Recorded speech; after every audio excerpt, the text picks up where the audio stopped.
Yes, hello, I am James Rowlands, and today it's WNR344. We are on the road to WrestleMania. Pleasure to be joined by Jaxe Scarlett. How you doing? Hello, I'm doing good. Thank you. How are you? Very well, thank you. Even better to have you on the show. And of course, like I said, we're on the last stop before WrestleMania. Definitely excited. Well, I say, does it feel like we're this close to WrestleMania now? You know, WrestleMania this weekend. I mean, I think especially with the events that took place last night, with the Hall of Fame, it's starting to feel like it's that road to WrestleMania sort of few days. I definitely, enjoyed kind of catching up with what went down at the Hall of Fame and everything like that. So I am intrigued. But yeah, as we get into this episode, I'm sure you'll see where bits of excitement die down.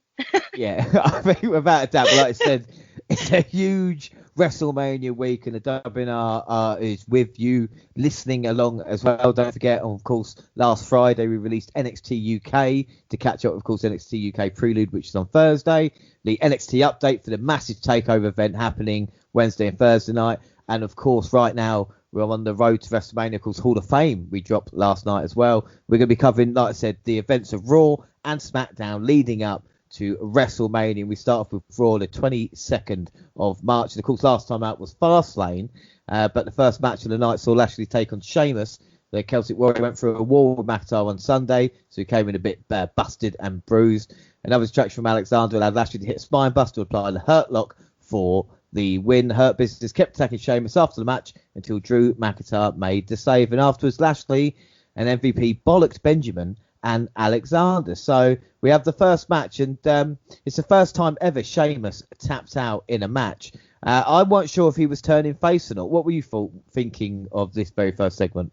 I mean, I think that was my question as to whether or not they were trying to do a face change or not.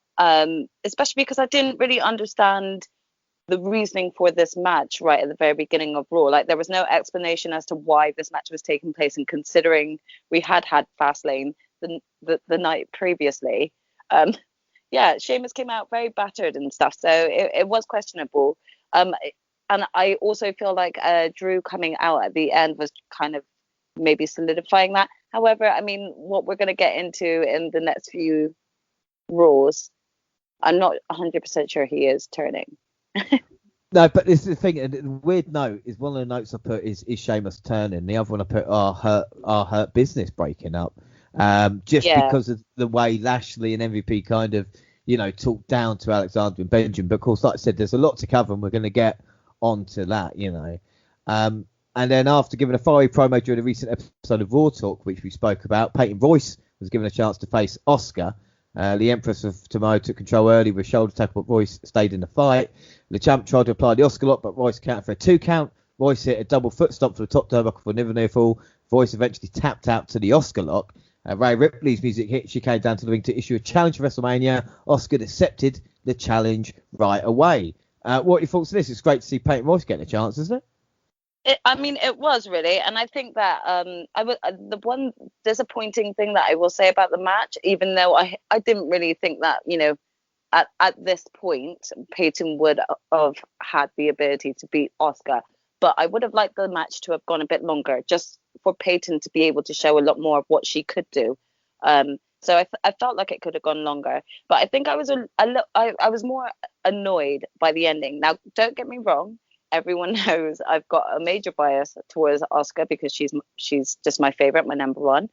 However, I'm very excited at this challenge, but I just felt like the storyline was so lacking behind it, and considering they had like a good couple of weeks to be able to build something, I felt like it was a really sloppy, quick sort of let's build up this storyline and just get this match already on the card sort of situation when it came to this. And especially when you compare it to, the amount of build up for the men's matches, such as the triple threat with Daniel Bryan, Edge and Roman Reigns, that's been casually building up for the past few months. Then you've even got Sasha and no, not Sasha and Bianca, sorry, their build up was a little bit better, but I don't know why they did the partnering. But it's like Bobby Lashley and Drew McIntyre, they've had a lot of build up too, but there was no build up with Rhea Ripley. And even though I am a huge fan of Rhea and I'm excited for this match, I just feel like, with it being her first statement on Raw, it could have the storyline could have come across better as to how she was going to be introduced into the title picture.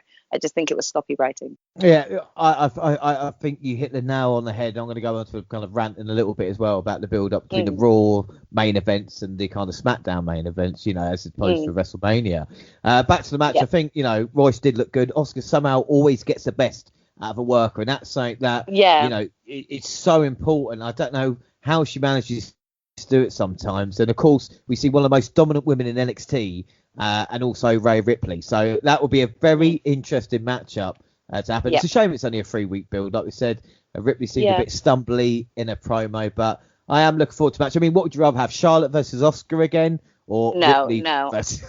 I am definitely happy that we are getting that. I mean, that being said, I also hope that Charlotte Flair's fully cleared in terms of her catching COVID and everything like that. But I also just think that it's good for Asuka to be facing someone else. And I was a major complainer about this, but Rhea Ripley is a good choice. Again, I just feel like the lack of build-up has made this as less exciting for others who may be new to wrestling and not know how big a deal both these two women are. I think that's an excellent point. And then we see the Miz and John Morrison were out after Miz TV. As soon as he had the mic, the A-lister started ranting about Bad Bunny. Jeff Hardy came out for a match and dared to miss the fight without Morrison at ringside. The A-lister agreed. Morrison left the area after taking several Hardy signature moves. The Miz pushed him into the ring post and hit his finisher for the pin. And Bad Bunny then hit him with a guitar after the match and accepted the Miz's challenge. So looks like it's going to be Miz versus Bad Bunny at WrestleMania. What are your thoughts on that? I mean, I think we all knew that this was coming, so I was not surprised in the slightest when that happened. However, I am just going to make I don't want to come across as if I'm complaining throughout the whole of this, so I really hope that doesn't come across. But I am really upset. I felt upset for Jeff Hardy at that point, because Jeff Hardy is such a brilliant wrestler. He's so talented, and he was not really part of this storyline. So I felt like him being used as a squash match for Miz just to then get sort of like Bad Bunny involved to accept his match. I just think that they either should have gone with a smaller talent, younger talent that's not being aired. Maybe make him look more like Miz look more like a bully or something like that. But I mean, doing that to Jeff Hardy, I was a bit disappointed. He's one of my favorites. He's one of the wrestlers who got me into wrestling, back when I was younger. So I just expected more for Jeff, going into WrestleMania week as well. I thought maybe he would be featured somewhere. So it's a bit of a disappointment there. The Bad Bunny thing, we all knew that this was going to happen right from the minute he was at Royal Rumble. So I can't say I'm excited by this, but I'm also not bothered by it. I think it's kind of grinding on me a little bit, but just because I think now we've had so much build, I just want to kind of see the payoff. Well, I think we'll definitely talk more about this whole Bad Bunny Miz situation as we go further into the progression of their storyline. But the one thing I do want to say is that I really do respect Bad Bunny in terms of the promos he's been giving. He's been showing up weekly, and I'm excited to see what he does do in the ring, because he has been vocal as to how much of a fan he is of wrestling, and I think that he is one of those superstars that will come to an event such as WrestleMania and actually give it his all, rather than just going there for celebrity status. So I'm eager and excited to see what he can bring out.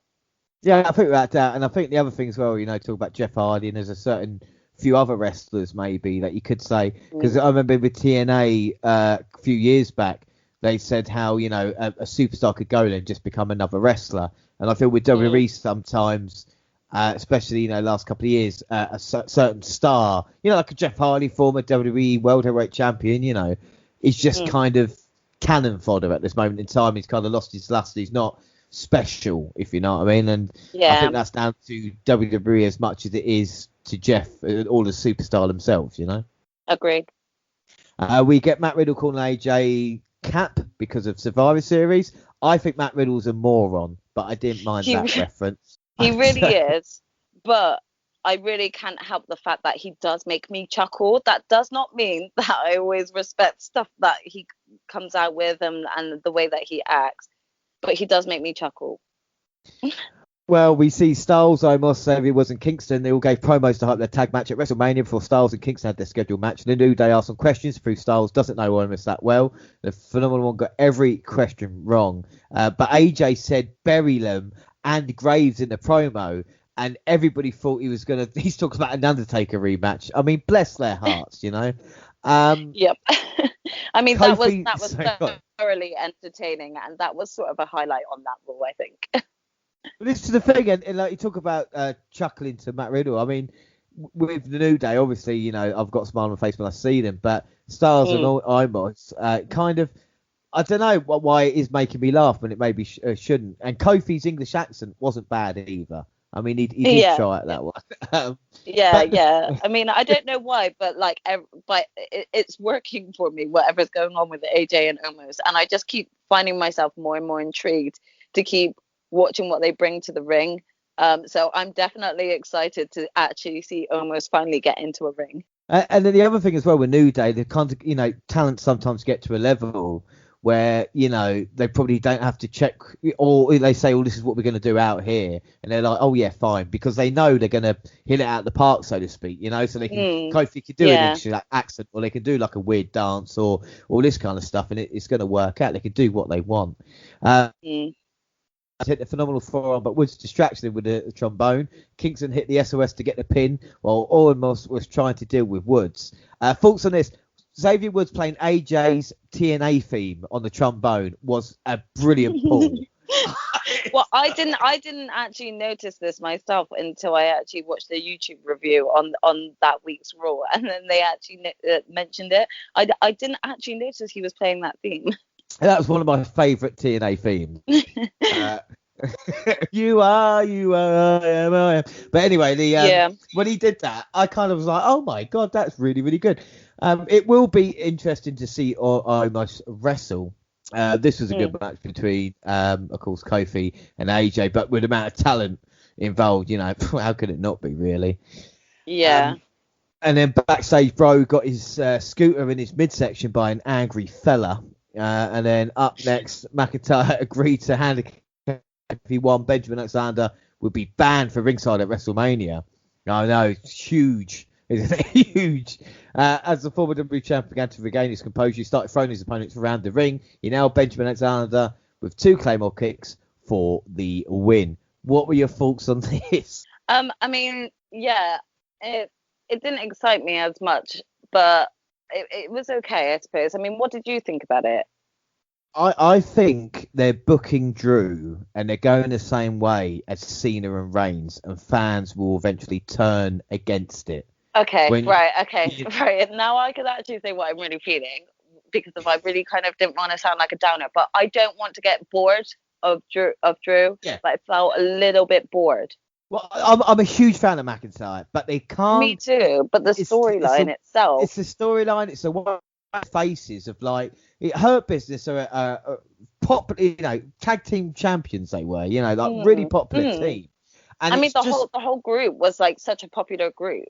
And if I completely agree. And if they sacrifice with Drew, if he keeps picking up these wins, it's going to be the fans who are, you know, get on his back anyway, and they'll start having that negative response. It's the same thing that happened with Cena with the kind of old Super Cena booking. There was a few things of that with Roman Reigns as well. And you know, and I don't know what to do with McIntyre, and because I also worry as well that it was like this whole storyline, you know, especially when you're talking about the stipulation of if he beats them, they're banned from the ringside at WrestleMania. It clearly goes to show with what we're going to be discussing in the next few Raws, that this breakup came out of nowhere, because of, like, you know, why would they go through a stipulation like that in order to then just go ahead and like break them up? And I'm trying to work out as to how that's beneficial when I felt like all 4 men were being shown as really strong dominant forces, being part of this group together. It feels really short-lived, and I'm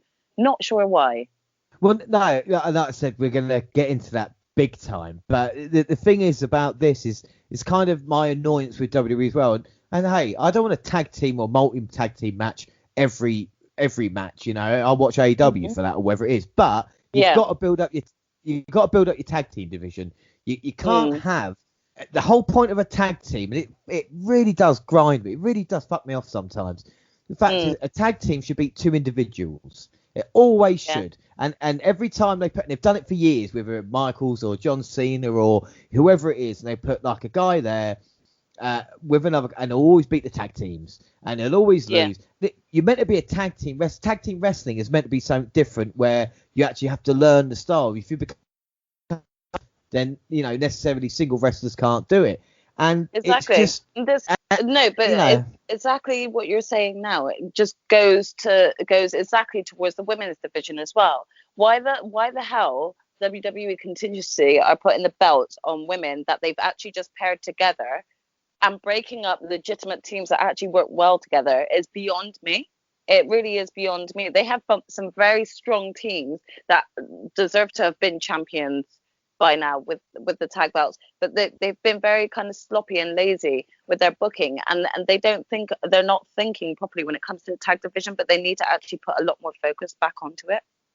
I think WWE look at a tag or a stable, and it might have something to do with the Rockers being to blame here, they look at a tag team and go, right, we want to split them because that's what we do with every team or stable, whatever it is. Who's going to be the Michaels? Who's going to be the Jannetty? Yeah, I can't think of any other way why this would happen so consistently. I know WWE don't care about. Or in another case, it's more like maybe Vince favors one out of the two tag teams and wants to push one and not the other. And I just don't actually think that's fair when they're originally coming in as a tag team.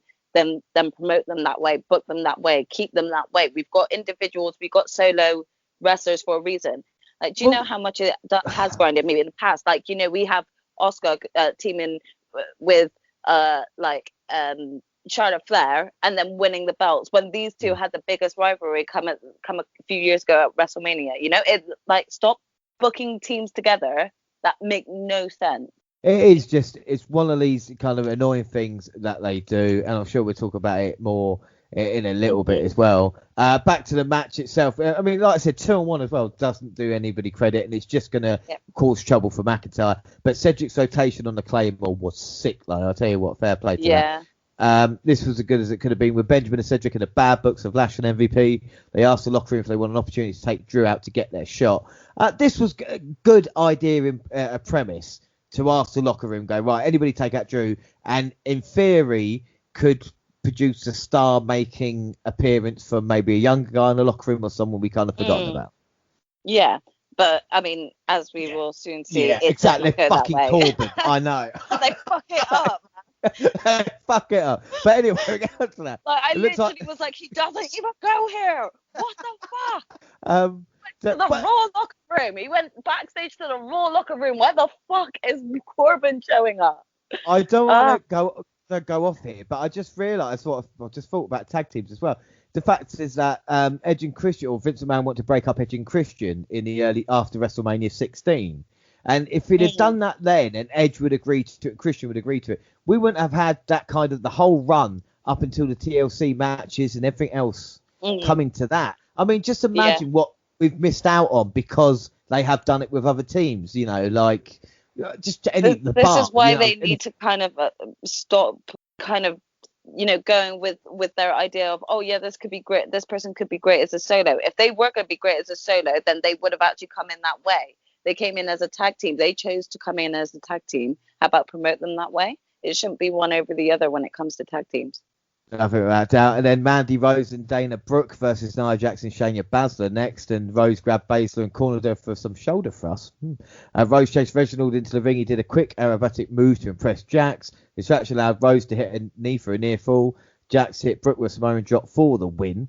And then Lana and Naomi and Compton look like they are going with that. I mean, is this just thrown in without time or care? I mean, this is about Reg. This is just sloppy booking. You're still bringing this man into women's matches and actually making everything about him. He's so irrelevant to any of the women's storylines when it comes to the tag division, when it comes to the women's title, everything. And yet he's still thrusted in it.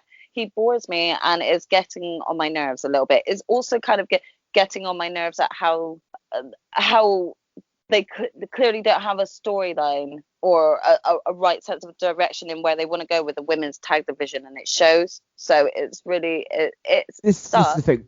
but it just makes a lot of the matches really boring to watch. I don't understand why it needs to be connected to the Raw Women's or the SmackDown Women's Championships. A tag title, they should have their own teams, their own thing. I just don't understand it. Yeah. And also, not only that, but the whole point of Women's Revolution, where people were annoyed with these short women's matches that were kind of just filler. Exactly. And this is exactly Raw, what we're getting. Well, honestly, this past couple of months Raw, it's like, what has happened to this kind of this myth of the women's kind of division, or or the way we treat women? And it's like, on a 3-hour show of Raw, you've got your Ripley and Oscar segment, and then maybe a tag match chucked in, and then still time for everything else. But anyway, yeah, and I'm pretty sure as well that Carmella, I think, was it at where was it? Carmella tweeted something, and I swear she kind of just tweeted about how many minutes altogether the women were featured, and I can't remember if it was on a pay-per-view or if it was on like a specific Raw or a SmackDown. But it's really embarrassing when you count up how much segment time women do really get on these shows, especially when it's 3 hours, and this is what I was. The thing is, I was saying this the other day. I don't if I've mentioned this before, I apologise, but I was saying this on the podcast the other day with AEW and the kind of the dark and the elevation that they've got, the new program with Big Show doing the commentary. If they wanted to be that different and that, do something else, why don't you have an hour or 2 hours dedicated to women's wrestling? Why don't you have a show itself? Why has WWE haven't done that, where it's an hour of just seeing? It's not like the talent is not there, is it? Well, exactly. You're exactly right. You've got all these women that probably could go so much harder than what we do get of them, and I think that's the most disappointing thing, because of you get a lot of you get a lot of fans that might end up just only favoring those that WWE are pushing, and then that means that we're just like not getting, or that those females are not being given the chance. It's actually just a little bit frustrating. Yeah, I think without a doubt. And then we move on. Bliss swinging, saying, "You didn't get rid of me or him. Careful what you wish for." And then Shane McMahon and Elias sang a new song about how Braun Strowman is stupid before their rematch from Fastlane took place. The Monster Among Men hit a dropkick that sent Elias out of the ring. He got the easy win with a running power slam. Shane hit him with a clutch and nose hold. Shane sprinted away, knee looking fine. Mania match was booked. My thoughts on this: WWE hates Elias. And did they play a train noise when Braun Strowman was running? Yeah. What the fuck? Why? I have no idea. It's just it was a complete squash, and it's just again, not being negative, but it's just, come on, it's just everything about it. Obviously, there'll be more of that stuff to catch up on. But then Orton came to the ring carrying something in a bag. He talked about how he loved burning the Fiend alive, but at Fastlane he smelled burnt flesh again when Bray returned. He vowed to be done with Alexa Bliss and the Fiend after tonight. The Firefly Funhouse music began to play as Bliss came out holding a Jack in the Box toy. The Fiend appeared behind Orton but did not strike. He stood there as Orton had a gas can in the bag. He threw some gas on Wyatt as he stood in the ring motionless. As soon as Wyatt took a step forward, Orton hit with the RKO. Bliss distracted him while the Fiend got back to his feet and applied the mandible claw. Raw ended with Bliss and Wyatt aside while she pointed to the WrestleMania sign. This is what it was. I can't. I'm just bored of it.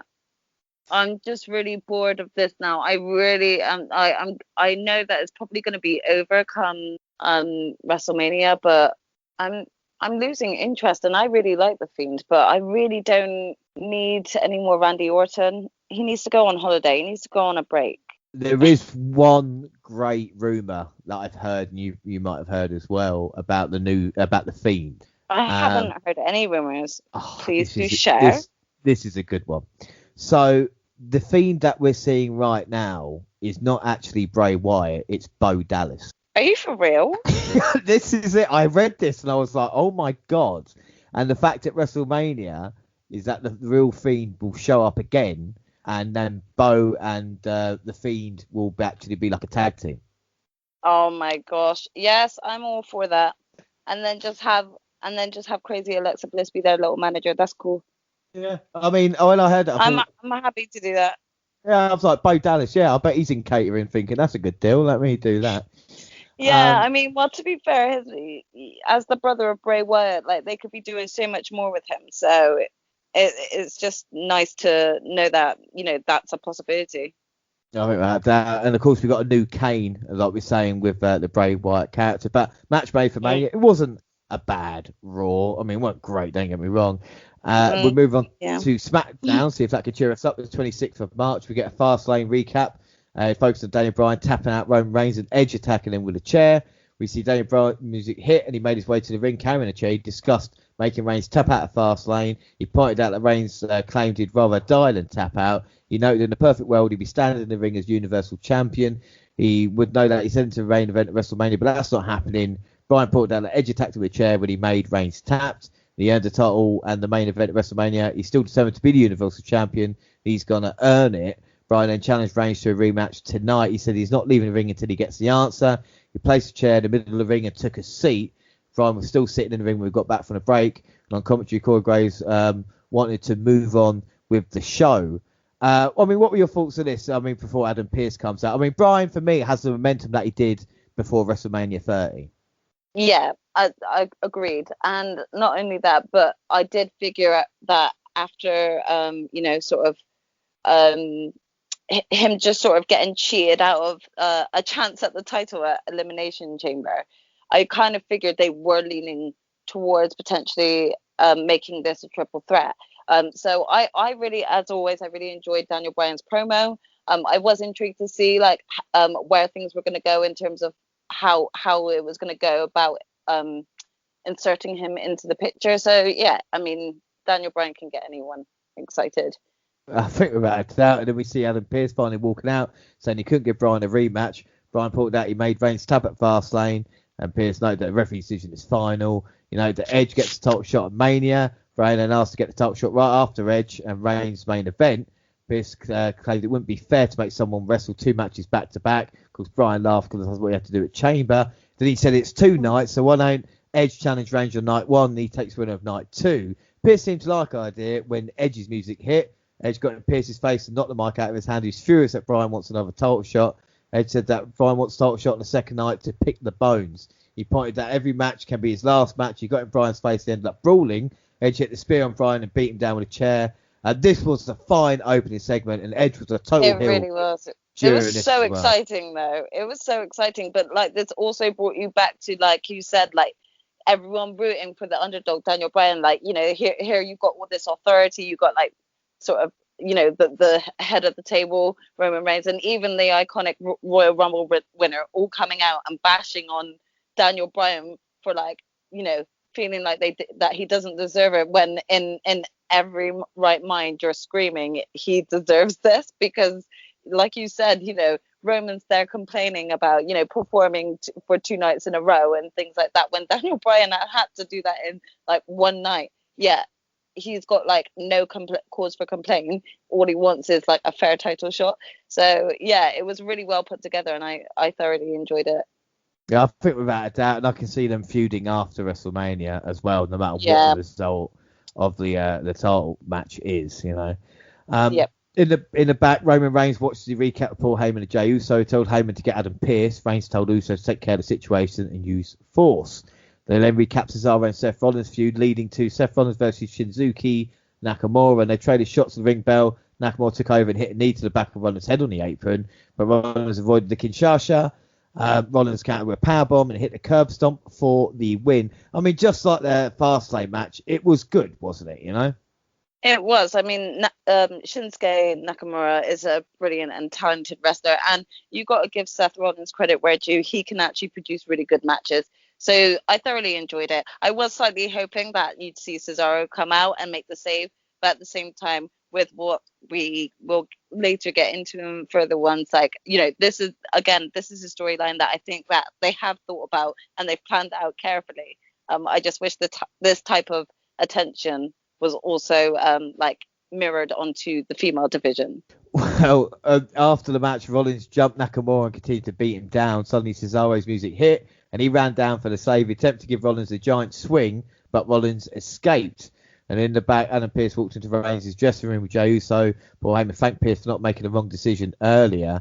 He said there's only willing to work one night and one title defense at WrestleMania with Roman Reigns. Pearce said he's got some decisions to make. And then in the back, Caleb Braxton interviewed Seth Rollins. He was furious that Cesaro tried to give him a giant swing again. Rollins promised to make it right and challenge Cesaro to a match at WrestleMania. He promised Cesaro would never disrespect him or give him the giant swing ever again. And then Cesaro jumped on us from behind and gave him the giant swing. Yep. I mean, I forgot that this was this Raw because of Shinsuke and Seth fought previously, so I got myself confused there. But yes, this is that week that he did come out for the save. But yeah, I mean, I just really enjoyed seeing Seth get swung. It makes me chuckle so much, and I really do love Cesaro, and just seeing these two kind of work a feud together. I just think that they can produce some great matches. So I'm looking forward to seeing this at WrestleMania. I think we're without a doubt. And then we have Apollo Crews, Otis and Chad Gable versus Big E and the Street Profits. I love the Profits. Big E entrance with Ford swimming down the ramp. I mean, like, the personality show for that. Michael Cole, all of their personalities really do go well together. Oh, right. John Graves announced that Big E defends against Crews at WrestleMania on night 2. And then in the match of the cool spot, Ford was on the apron attempting a slingshot back in the ring, but Gable countered into a Northern Light suplex for a near fall. Stuff Gable could do really, really impressive. Crews made a blind tag. Ford biked out Gable and Otis with a dive to the floor. Crews then gave Big E the Olympic slam for the win. I mean, it was a good 6-man tag. It made sense to have Crews pin Big E since they kind of continue their feud. And I don't think, do WWE do this enough? Do they mix a match? You know, like I said, the Intercontinental and like tag team challenges together actually makes sense in a multi-man match, doesn't it? It does. I agree that I don't think that they do this enough, and it's really interesting when they do it because of it just makes for really great content. However, I just think that with the male tag team division, it's always the same teams getting those opportunities. I just wish there was a little bit more variety, because we're kind of constantly seeing the same teams feuding with one another. It would just make it a bit more exciting so for example, I feel like Chad Gable is talented enough to be working solo, not partnered with Otis, who is one half of another tag team anyway. And I feel like, you know, someone like Chad Gable would actually be a really good contender within the Intercontinental title picture. So it's a little bit disappointing sometimes when I feel like he's not getting the same. He's got potential to sort of like bust out into that type of division. And again, like going back to how random tag teams are just being formed. But it was a good showing from Apollo Crews. He came across quite strong. Yeah, I think he did. And this is the thing with Chad Gable as well, of course, being part of American Alpha back in the day. You know, obviously with probably I missed that tag team. Oh, yeah. what a team! I mean, they were such a team. Them and a Revival, and just I mean, just good times. Anyway, Adam Pearce in the hallway. He's still upset. Edge approached him and said he won the Rumble and Bryan was in the match. And Pearce said he's going to make a decision at the end of the night. Then we get the KO show with Sami Zayn. Then we kept Zayn attacking Owens last week. Owens briefly discussed Zayn attacking him. We wasted no time in introducing Zayn before he has a question for him. Zayn came out and admitted he knows Owens' question. And the answer is that he's sorry. He claimed that his mental state is all over the place because of conspiracy. Owens told him that's not the question. Zayn cut him off and told him he could still be in the documentary. Owens noted that's not the question either. Zayn then revealed he had a red carpet premiere for the documentary trailer next week. He announced that Logan Paul is going to attend, but Owens doesn't care about the documentary or Logan Paul. He said the only reason he hasn't attacked Zayn is he still wants to answer his question. Owen finally asked his question and challenged Zayn to a match at WrestleMania. Zayn tried to avoid answering but finally agreed to it. Owens then attacked Zayn and beat him down. The segment ended when Owens hit the stunner on Sami Zayn. This was a good segment that set up their WrestleMania match, but Owens and Zayn are both great in their roles, aren't they, you know? They really are. I mean, you could give me Sami Zayn versus Kevin Owens on a normal SmackDown match, and I'd be pleased and thoroughly enjoy watching it, because both wrestlers are amazing. They've got great chemistry in the ring, and they work really well together. So I wasn't upset about that. But I just don't understand why we need to bring a YouTube star, and especially him into WWE. Like that, do you know what? It was just meh. I am not one of these people. I mean, don't get me wrong, social media and this lot, but I've had to ask people who Logan Paul is, because I was asking what was he famous for. So you must have heard about how stupid he is then. Well, no, because this is the thing, and people say, "Oh, he's a YouTuber." I go, but that's not a job. You know, it's like, no, it's not. But he's right. Okay, so I famously know him as the stupid YouTuber who went to Japan and went to the suicide forest and then actually recorded himself live. Oh, that was him. Like recorded all of those bodies, Oh. completely disrespectful. He had to, sort of apologize to the actual country itself and all this. He's just an idiot. He's one of those YouTubers that doesn't think before he speaks. He's clearly got a disregard for,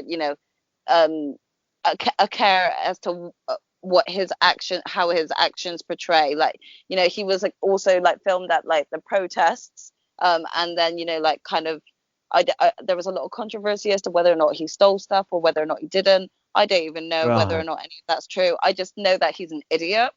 So I was just like, I wasn't really, excited to hear, that he was gonna be turning up for Sami Zayn's thing. No, I did like a Nikki from Big Brother of like, who is he? Who is he? Yeah. I wasn't really sure. Yep. But anyway, at least we know now. They recap Nia Jax and Shayna Baszler beating Bianca Belair and Sasha Banks at Fastlane. It focused on Banks slapping Belair after the match. What a slap that was. And then Belair versus Natalya next. In the back interview, Belair, she promised to prove that she's better than Banks. Belair vowed to win the title at WrestleMania, but she has unfinished with business. They recap Natalya and Tamina attacking Belair and Baszler. Belair hit a dropkick right after the bell. And then back from the break, Natalya was firmly controlled. Banks joined Cole and Graves in commentary. Banks was a total heel on this. They collided in the middle of the ring. Yeah, she really was. They collided in the middle of the ring. Blair rolled to the floor. Banks got in Blair's face and mocked her some more. Blair then slapped Banks so hard that she fell. And then the finish came when Blair hit the KOD for the win. And then afterwards, it was the backstabber by Sasha Banks. Not a bad match, but we had a receipt for the slap and we knew it was coming. Yep, we did. Again, I think this just was an extra way of them being able to sort of solidify Sasha Banks' change to becoming a heel. I wasn't mad at it, to be honest, because Sasha Banks works well face and heel. At the same time, I'm also kind of like, okay, things are starting to get a little predictable when it comes to storytelling. So I kind of figured that some of this stuff would happen between them. Well, this is the thing, and they can only do so much. But I think like it's what we've seen on SmackDown with Banks and Edge with their heel work. I think they are better heels than they are faces, and I think everybody, well, the majority, would agree. And speaking of Edge, he walked into Roman Reigns' locker room. And he felt like time to talk about Bryan. He told Reigns to prove he has the power to prevent Bryan from getting a title shot. And then we had Dolph Ziggler versus Mysterio. Mysterio and Ziggler had a good, fast-paced match. Ray noted that he had done a lot in his career, but he'd love to win the tag titles with his son. He attempted to dive, but Ziggler caught him with a powerbomb. Mysterio over the barricade looked like it killed him. Dominic ran over his check on his foul, but Ziggler rocked him with a super kick. In a cool spot, Mysterio went for a dive, but Ziggler hit the zigzag out of nowhere for a near fall.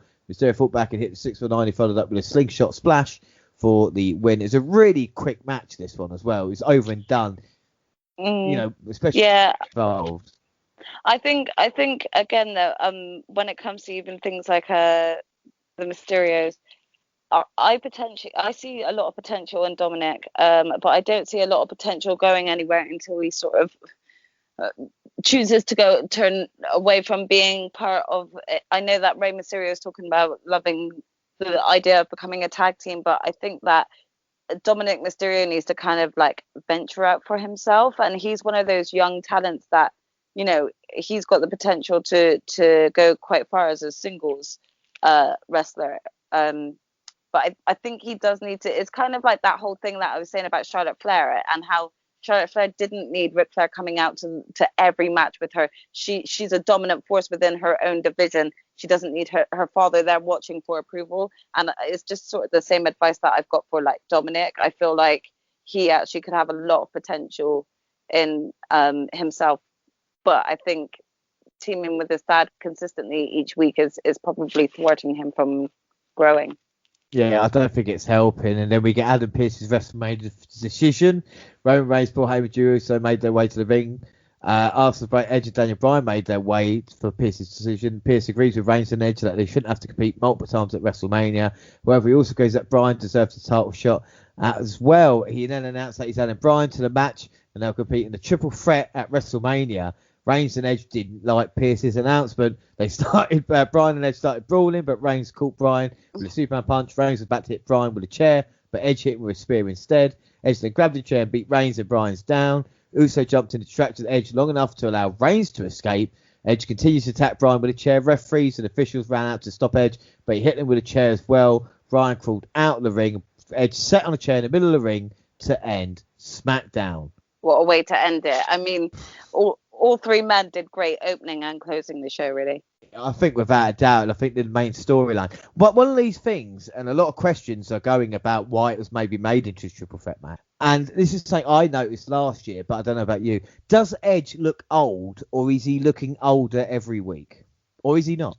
I mean, to be honest, I think that when he first appeared back in the wrestling sort of picture, I think officially I thought to myself, yes, he's looking older.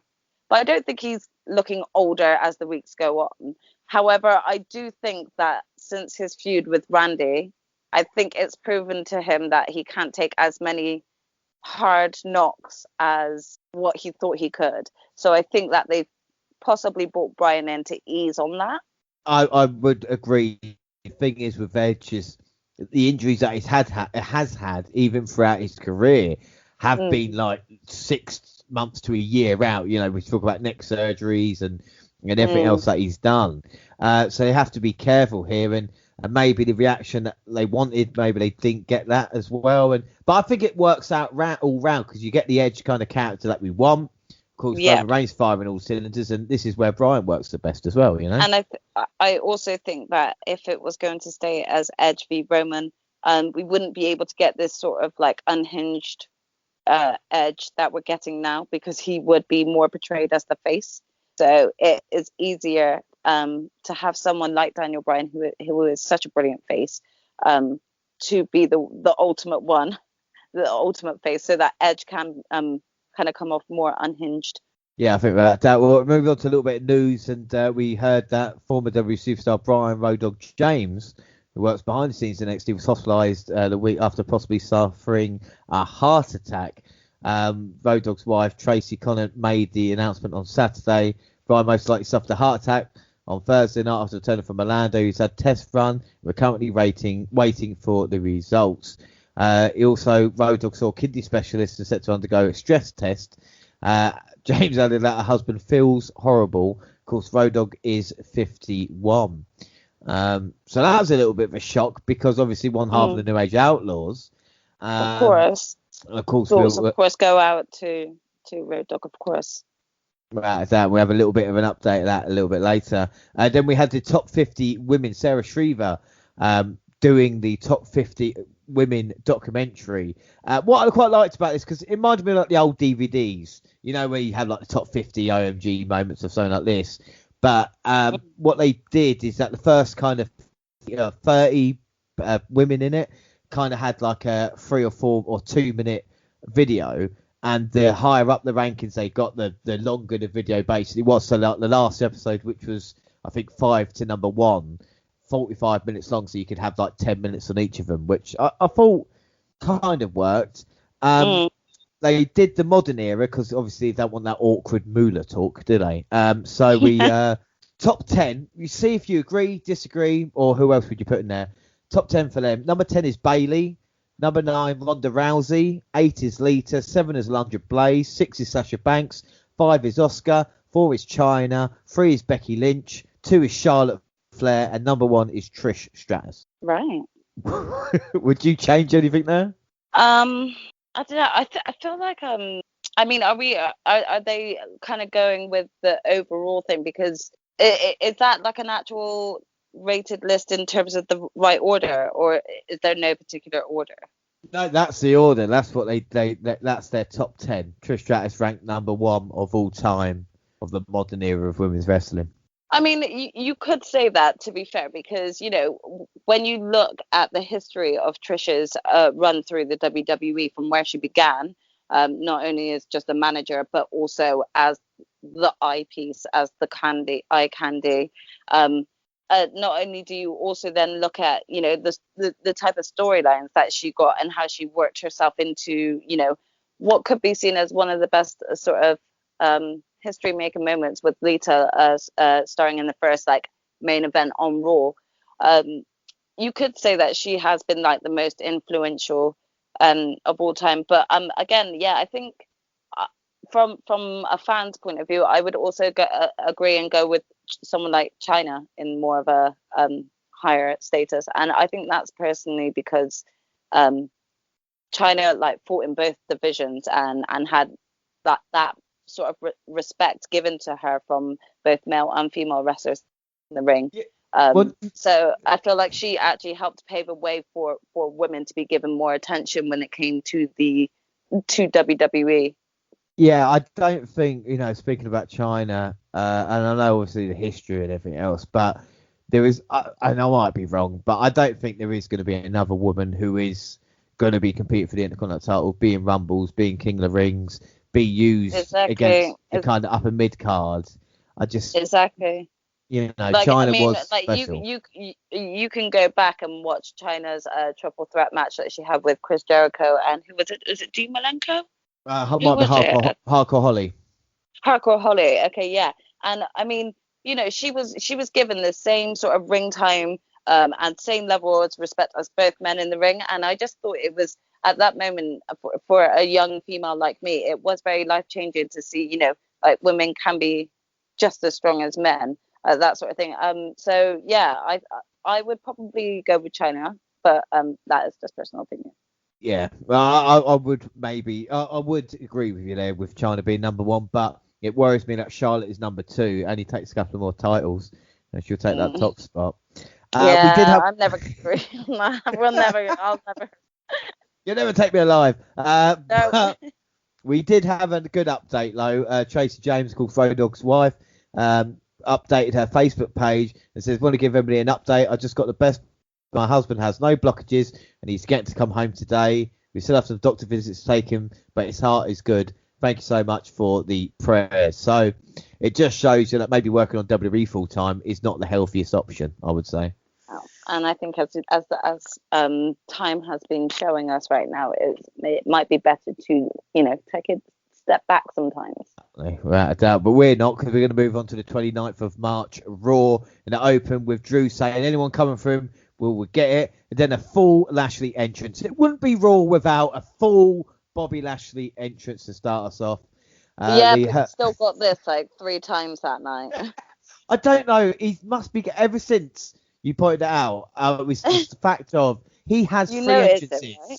Every Raw, exactly. 3 entrances. Like McIntyre. I don't understand. Like one each hour. Okay, we need to get the champ out again. Get him out. I just don't understand entrance as well. Not like cutting like the full like Bob. Oh, just anyway. I just get it. Well, I don't know. Well, the Hurt Business come to the ring for a promo. MVP started, and he said Lashley promised to give WWE match at WrestleMania to whoever takes out McIntyre. MVP claimed to want to give someone an opportunity. The reason they were doing this, the Almighty turned his attention to Cedric Alexander and Shelton Benjamin. WWE champion ripped into them for losing to McIntyre in a handicap match last week. MVP gave him a chance to speak and they got upset. Benjamin ended by shoving MVP, and this led to Lashley destroying the former tag team champions. The segment ended with Benjamin and Alexander leaving as they recovered while Lashley and MVP watched from the ring. Thoughts? Why? Why? Yeah, I mean that is your only thought right there, right? I mean, I don't understand the reasoning for it. Did WWE not realise that Bobby wouldn't be here in this position as WWE champion if it wasn't for them? Well, I mean, this is exactly what Shelton Benjamin and Cedric Alexander come out with and even say, which is actually speaking a lot of truth. But I just don't understand the reasoning behind, like, especially because of, not a few weeks ago we had Retribution split up. Like, how many teams are you going to keep splitting up in the space of a few weeks just because you don't think that something is working? At this rate, if you continue to always just like cut things short, you're never going to actually get those build-up moments that everyone enjoys. And I felt really disappointed. It is horrible, it's like when they do this, it just, because it's all the people who have always had a go at WWE, and I'm not trying to defend them all the time, but like I said, you try and find positives, or you try and find, oh well, at least they're doing it. There was no kind of, oh, this is the reason why, unless it's a swerve, and I know WWE don't do that anymore, but of course Benjamin and Alexander are not allowed at ringside. But what about if they come down to make sure MVP doesn't get involved, and then, whilst Alexander's distracted him, Benjamin hits McIntyre with a belt, Hurt Business reunite. It was a plan all along. Then do you know what? I think if they do that, I will actually hold my hands up to WWE and say, okay, you had us all forward and this worked really well. And that is specifically because I am a Hurt Business fan, and I think that they've got a lot of potential to, come across as quite a dominant force for a while. So, yeah, that would probably. I think without doubt they won't, but still we can dream, can't we? So. Yeah. Well, don't get my hopes up. This is on you now. If this doesn't happen, this is your fault.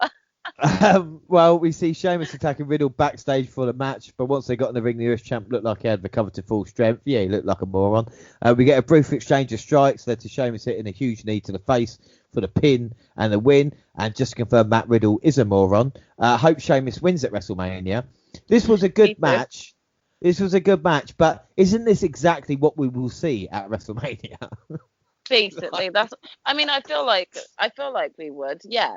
But again, I just feel like it's so sad because, like I said before, Matt Riddle does make me chuckle, but I also just feel like his character is quite pointless as a title holder. Yeah, I just don't really think like he really needs a title. So yeah, I am approaching. Well, let's get on something to just as ridiculous as that, because we've got Shane McMahon, Elias, and Jackson Riker on a break. Revealed some information about Strowman that was clearly faked. Shane showed a doctor's report card from Strowman in 5th grade. I just find Shane so pathetic. I mean, Shane used to be a great heel. I think we've mentioned this well, with a kind of little really curled lip. He's acting like a child. He's useless. He's actually acting worse than a child. Like, but this is the same guy that was in the main event for WrestleMania and beat Goldberg this time last year, and now he's going against the likes of Shane McMahon, as if we're supposed to fear this, in a steel cage match, because the whole promo and build up has been about how stupid Braun is. Like, WWE are just like, I've done really shit when it comes to that. And don't get me started on the fact that they still are putting that train thing in. God. I just can't stand it. Well, Braun came out and faced Riker, and he conjured up some more train sound effects before Riker hit a power slam for the win. Elias and McMahon teamed up after the match, but Strowman eventually overpowered everyone. After Shane Matt bailed, Strowman said the WrestleMania bout would be a steel cage match. They won't get in that cage before a big bump to the outside or ending it. I'm pretty sure Shane McMahon faced Kevin Owens in a cage match. I don't know if it was like a Money in the Bank. I think I remember Shane taking a hell of a bump off the top there, whether they do the kind of same of that or like the side of the cage goes down, or I just feel there's going to be shenanigans involved, Yeah. But hey, at least Elias gets some airtime, with the squash. Yeah. Then we get The Miz and John Morrison to introduce their next music video. Morrison was wearing quite a cool orange outfit, actually. After complaining about Bad Bunny and upcoming WrestleMania match, The Miz played the video for Hey Hey Hop Hop. Can't believe I just said that. As soon as the Yeah, we don't really need to discuss that because that is just a whole stupidness in itself. So let's move on from that music video. Well, it was awful. A-lister got in Bunny's face, but the Bunny punched him as hard as he could in the mush. He definitely has like a really hard right hook. I felt that person. I love the Miz selling it and going, you know what? We told him. I hated this, but the punch was funny as fuck. But now they have dressed as bunnies. I see Miz and Morrison as legitimate threats. So I won't worry about them after WrestleMania, you know. I will never get that 3 minutes of my life back. I will just say that. And no one will. And then we get Orton recapping us of the feud with The Fiend. He says it will be the last time they face. I'm fucking sure of it. Bobby gets another entrance. Of course he must do. It must be in his contract. I bet he signed that to say I must have 3 entrances on Raw each time. If this continues to happen after WrestleMania, I'm actually going to start writing to Sammy in terms of a new conspiracy theory documentary that he has to cover. So, I mean, who knows? We might be onto something here, James. Well, you say that, but I don't think the commentators have a clue either, because they announced a handicap match up next, and Cedric had his suit on as they came to the ring. So it's actually going to be a singles match. So I don't think WWE or the commentators actually know what they're doing, apart from this big conspiracy about Bobby Lashley. The Almighty dropped him with a flatliner. He ran Benjamin into the ring post for hitting a big spear in the corner. He chased Alexander away from the ring, allowing Benjamin to hit pay dirt for close 2 count. Once he recovered, Lashley applied the Hurt Locker for the submission victory. And this is the match that we get from the Hurt Business breaking up. So I hope everybody enjoyed it. Yeah, I mean, yeah. I mean, you just can't really. I remember people say to me like, "Oh, Raw's awful. It's not worth watching." And I spend 3 hours watching Raw every week, and it is just terrible sometimes. That's out.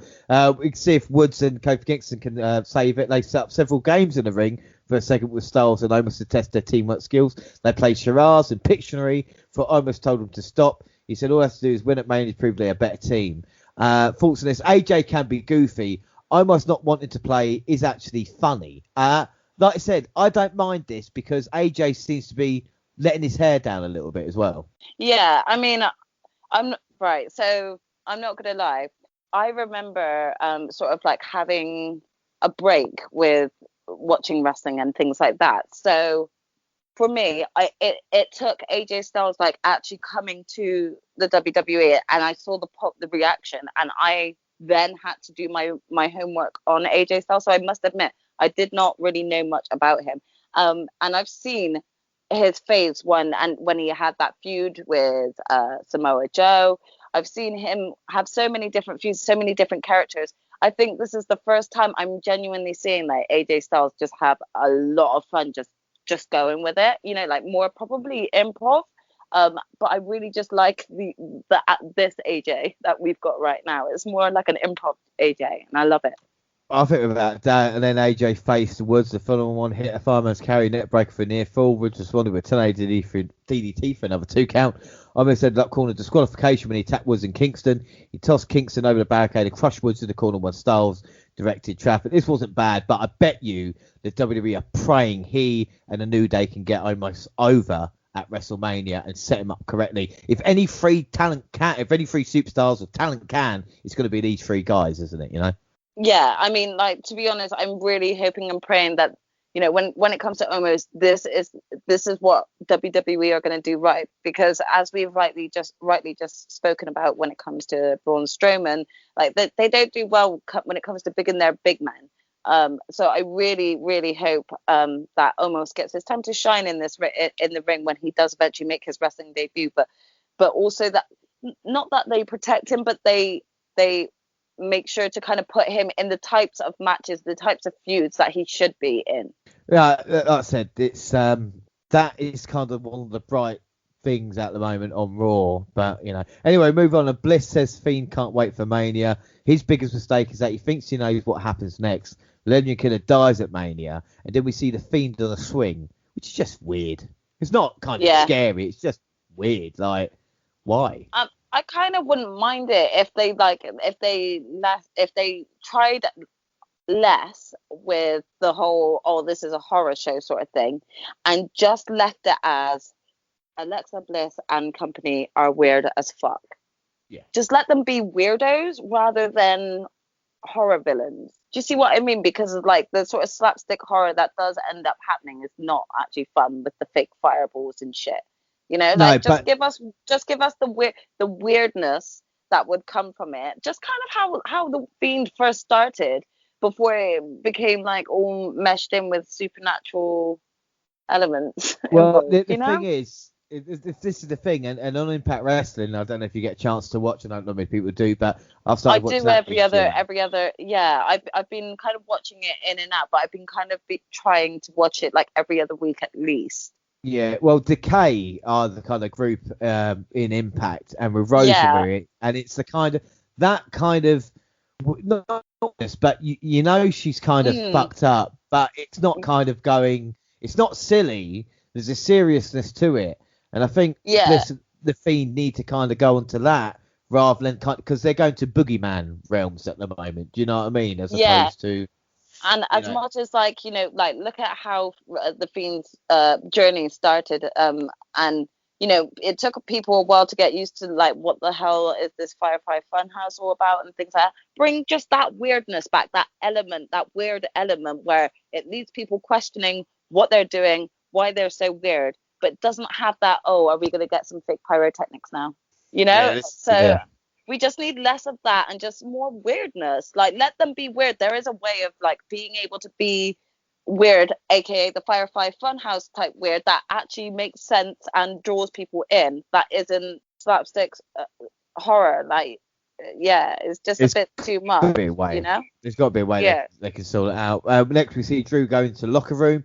He cuts off the balls of everybody in there, including Braun, who he goes face to face with. And Braun's like, "Well, I've got a match with Shane," and Drew's just like, "Come on, anybody have a match." But Ricochet stands up and says he will. I didn't mind that. And then we get one half. I didn't until we actually got that, and then it was but we'll get there. That's what I'm saying. One half of the women's tag team champions was in action this week when Baszler took on Naomi, and Dana Brooke and Mandy Rose were ringside. Naomi regained control, but distraction for Reginald allowed Baszler to take her down. Lana shoved Jaxe into Rose, so Brooke started fighting Lana. The chaos at ringside allowed Naomi to roll up Baszler for the pin. This was so rushed. Is like I said earlier, is this all the women get now? Does this woman get just again? Can I just point out how I've been saying before in the past games about Shayna and how they're protecting her too much with these roll-up pins? I can't deal with it. Do you remember what I keep saying about the Beast and how she was let unleashed at Elimination Chamber that year? Like, she was such a dominant force, and I know that plans were thwarted because they really wanted like a really big build-up feud with Becky, and it didn't go down or anything like that. But they could have had that with Asuka if they put that time in, and instead all they did was pair her with someone they should never have paired her with, and now she is predominantly the one being roll-up pinned. Predominantly, consistently. It's just ridiculous. Like, Shayna deserves more. All of the female wrestlers deserve more when it comes to those type of matches. These roll-up pins are not working. Stop. No, I completely agree with you. Then we see Asuka walking backstage when Riddle approached her on his scooter. He said he was sore, but at least he gets to face Sheamus at WrestleMania. Riddle asked if he liked the scooter. Riddle then asked if it was big in Japan. He then looked into the camera and said he forgot what he was saying. Asuka looked confused for a moment before walking away. Matt Riddle was not a moron anymore. He's just a fucking twat. Right. So I do want to quickly just say I don't know how much of this is true because I just heard a rumor about it and stuff. But I did read somewhere of someone trying to stick up for like the fact that Matt Riddle just forgot his line and walked off. But someone was saying that the script was heavily sort of Japanese talk based, like on him talking about Mount Fuji and things like that. That just kind of were really irrelevant and just not really sensitive, like in terms of, you know, maybe the innuendos were kind of like that was written weren't necessarily nice for like those that are from Japan might want to hear. So he just went with it and then decided, no, I'm not going to say it, and that's why he did what he did. I don't know how much of that he's true. Just an asshole. He's just, you know, there's professionals, there's pros and there's bros, and I think this is what we've had. But even if that is, I don't want to know that the awful shit that I'm hearing backstage is being scripted. I know it is. Yeah. Don't ruin that. I'm That's you know, true. like it's a line But too far, you know. This is again WWE's biggest issue, especially when you look back in the Attitude Era, where a lot of it wasn't scripted because they were a lot more trusted. It just goes back to that saying of like having so much heavy scripting is not always the best way to go about it. Yeah, I think that's right. And then we see Adam Pearce hosting the Continental Women's Championship match at WrestleMania. He introduced Rhea Ripley, followed by champion Oscar. Ripley said Oscar should be labelled as a current champion. Oscar laughs and says she's the champion. Ripley's overconfident. Ripley said she was confident enough to challenge Oscar on her first night and now confident enough to tell her she will beat her and take her championship. Ripley then signed her contract, Oscar doing the same. Oscar then spoke in Japanese, then said Ripley's confidence is borrowed, not earned. Oscar kept drawing at Ripley, who got upset and dumped the table on her. It then looked like the table smacked Oscar in the face. Maybe it was just good selling on her part. It did look like it, didn't it? I was really worried for her tooth again because of where she was holding her face. I was like, please don't tell me Rhea's now just knocked her tooth out. But then Jaxe, Baszler and Reg walk out and spoke from the stage. Jaxe says she doesn't know what's worse, Ripley having the audacity to challenge for the titles on her first night or Oscar accepting. They said they had dominated the entire division for nearly a year. And of course, a challenge Oscar and Ripley to step in the ring next week. We accept, Ripley said, for tossing the mic aside. I mean, the thing is, Oscar was laying motionless here. And I just thought, when does she ever look strong? When did WWE ever say, do you know what? Let's make Oscar look strong in this one. I mean, especially at this point, like this all felt so rushed and so much was happening. Like even Oscar wasn't even able to get her own bearings. And she's like, wait, what the fuck just happened? Like, what are we doing? Like, you just knocked me in the face and now you want me to actually team with you. Fuck off. Do you know what I mean? I just couldn't believe it, you know. Yeah. And then the main event, MVP approached Ricochet for the match, but the High Flyer said he didn't seem interested. He's not interested in what he says. And then McIntyre versus Ricochet. McIntyre was in the perfect position for the 6:30, but rolled out the way and hit a Claymore for the win. Just like that. It was over and done with before anything else. That is the reason why we were saying, like, you know, at first you think, oh, okay, Ricochet's going to be given a shot. I like this idea. No, that was short-lived. No, and then Mustafa Ali tried to attack McIntyre, but was countered easily. McIntyre dared him to fight him in the ring as we went to a break. We returned to the match already taking place.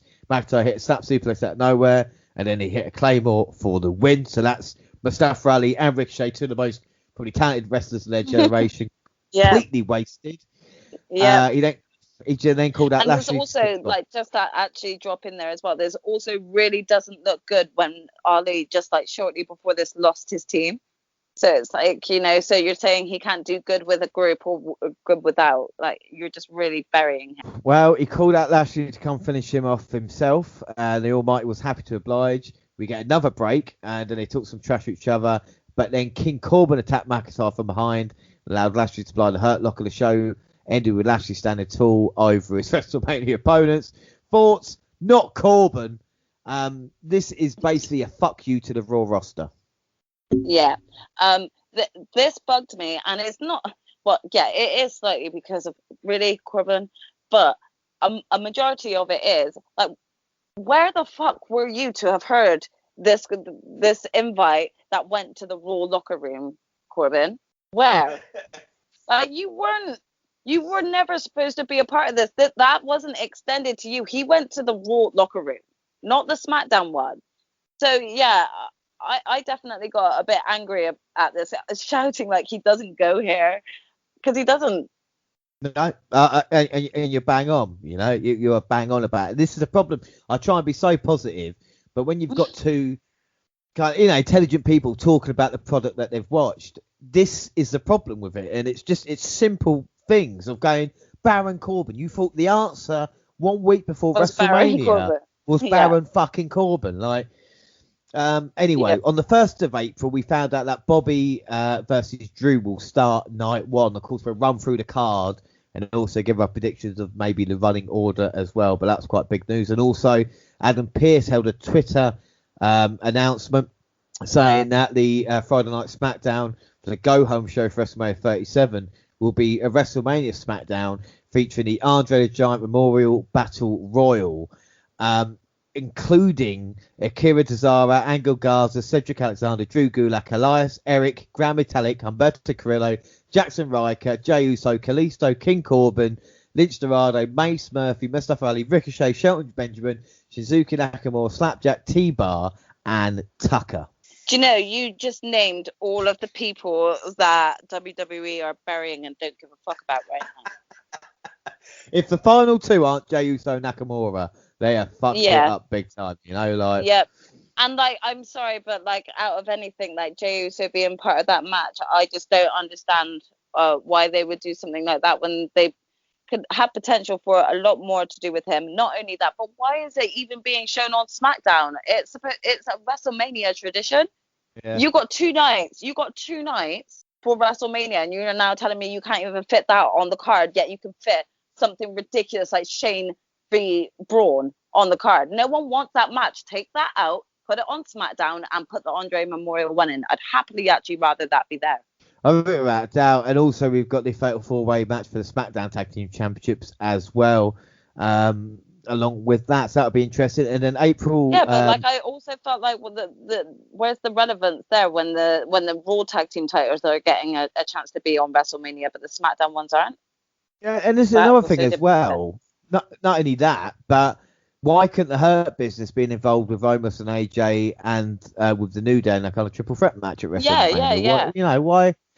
But I guess they wanted, straight up. And then the wrestling world lost its collective mind because we found out who the next guest will be on the Stone Cold podcast on the WWE Network. It's going to be Chris Jericho. What are your thoughts? I cannot wait. I'm so excited for this. This is something that I never thought we'd get. So I am super excited. And this is definitely going to be Broken Skull's biggest viewed episode. You're going to have all AEW fans and WWE fans wanting to watch this and wanting to either hear the background as to what went down with Jericho. It's going to be interesting to see what Jericho has to say in terms of the company itself when it comes to WWE. I'm just ready for it. I think it's huge. I think everybody I've spoken to is really, really excited about it. And we shall see, because what we usually get that down, and that's just professional wrestling, I suppose. But we shall find out what happens. Move on to April 2nd, the last SmackDown. Of course, we get 2021 Royal Rumble winner Edge kicking off this week's show, discussing the chaos that ensured over the last few weeks, for thanking Daniel Bryan for awakening him into the rated R superstar. Every time I see rated R superstar, I just hear Tony Chimmel in my head going, the rated R superstar. I just can't help it. He said his WrestleMania opponents don't understand the ramification of what he's done, nor does Adam Pearce. He admits to snapping, to waking the hell up. He is a Hall of Famer, an ultimate opportunist, and a rated R superstar. He is what they aspire to be. He ended the promo and headed up the ramp. This is the way Edge. This is what we needed with Edge, basically. This is the Edge we need. I think this is the Edge that everyone wanted as well. So I'm happy that they actually delivered with this and gave us it. But he did quote. Let him loose. Let him loose. I think he quoted Zack Ryder's lyrics. I'm not sure, but I swear he said, "I looked into the mirror and now I like what I see." And then in my head, it was just like, "Oh, radio, tell me everything." I'm gonna have to look back at that part and have a look. Well, because obviously they were edgeheads, but again, maybe it's just my mind going, "Oh, look." And of course, ahead of next week's special WrestleMania edition of SmackDown, Ziggler and Rude will defend, of course, the tag team titles. This week, Ziggler and Rude team with Chad Gable and Otis battle the Mysterios, Montez Ford, and Angelo Dawkins in a big 8-man tag team match. I like the Dirty Dogs. I'm just going to put it out there. Right? I think Bobby Roode's a great tag team wrestler. I think Ziggler is. I mean, the thing is with Ziggler is so much more, and I hate saying that about a wrestler, of saying he could accomplish so much more, but I don't know what happened. I think he had I do think he had the potential to actually go far, but I think the main thing, my own opinion, of course, the main thing that I think let him down was most likely like his whole run with sort of Vicky Guerrero, like kind of protecting him all the time. I think he lost a lot of his momentum, like in the after effects of that run. And yeah, like it's just not always picked up for him. But I think when it comes to like, consistent work in the ring and on the mic, I think, Dolph Ziggler is great. Yeah, and I just find it weird because I remember when he had the world title when he lost it to Del Rio, and the question was that he was injury prone. And as we spoke about with Edge, who's had so many different injuries throughout his career, and yet he was never labelled as injury prone. Yet Ziggler concussion and it's just weird how sometimes wrestlers can be labelled and might hurt them more, than others. But yeah. Anyway, Michael Cole said the Mysterios will be the first father and son team to win the titles at WrestleMania if it happens. It's just spoilers, Michael. All right, shut the fuck up. Don't you watch Mania? Yeah. Michael needs to shut the fuck up on a lot of certain things. Like he chats so much shit sometimes. Well, the action then broke down and Mysterio's bringing the heat to the champions Ziggler and Rude. Back in the ring, Gable and Lotus teamed up to put an end to Fall's onslaught, the latter finishing them off with a flying splash from the middle rope. So Otis winning here means they won't win next week. So WWE always but they always do good multi-man matches. That is fair to say. They do. Backstage, Paul Heyman approached Adam Pearce and Sonya Deville about a hold harmless agreement for Jey Uso, so he'll not be held accountable for what he does. Daniel Bryan agreed to it with the dismay of Pearce. We then see Corey Graves inducted an in-ring promo with Cesaro and Seth Rollins ahead of the WrestleMania match. Rollins insisted he was unshakable, attempted to no-sell the effects of last week's backstage swing courtesy of Cesaro. The Swiss Superman responded, teasing his opponent with mentions of the swing. He may be unshakable, but he damn sure isn't unswingable. Rollins threatened to end Cesaro at WrestleMania with his opponent dared him to take a swing. The segment ended with Rollins retreating and thus saving face. This really wasn't much of any, really. I mean, but it did hit home Cesaro's first WrestleMania match. But Rollins has a great Mania history. We talk about Cesaro's first match. Rollins has a great Mania history. Out of all what has Rollins done, I mean, we can play a little game if you want. What is your favourite kind of Seth Rollins WrestleMania moment? I'm sorry, I'm going to always say it's when he actually came and cashed in. Yeah, no, I think, look, can I say, it's my favourite moment because of no one, like even myself, I didn't want Brock or Roman to win. Well, like I said, it's really weird because I think many people forget it debuted at like WrestleMania 29 as part of the Shield. Yeah, they did. Taking on Orton and the Big Show and Sheamus, weirdly enough, random. And then it was so weird. And then Kane and the Outlaws at WrestleMania 30 again in like 5 minutes, just kind of odd. 2015 WrestleMania 31, of course, the cash in the main event. 32 injured and didn't take part. I can't remember him at 32. And then didn't he injure his leg or break his leg? I think it was the end of 2015, wasn't it? Yeah, he had to get rid of his title. 2017. See, this is why I get old WrestleMania 23, 24, 25. I could reel off everything, but I know he's had the match with Triple H at WrestleMania, which I think everybody forgot about.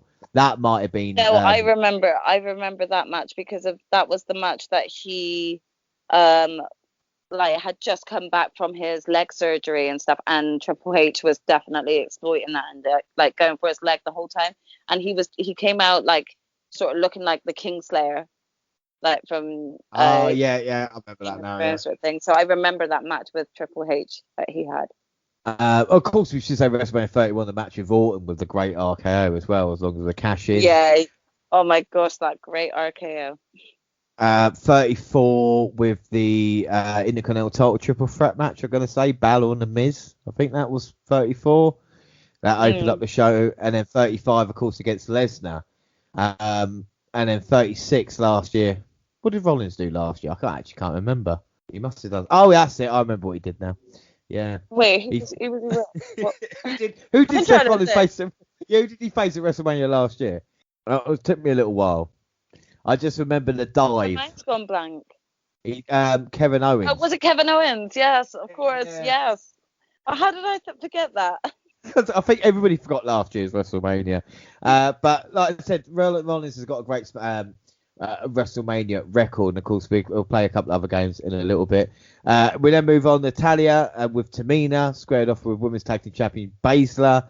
Before the match could really get started, the Queen of Hearts counted a small package roll up and scored the pinfall victory. After the match, the tag champs beat Natalia down before the Riot Squad make the save.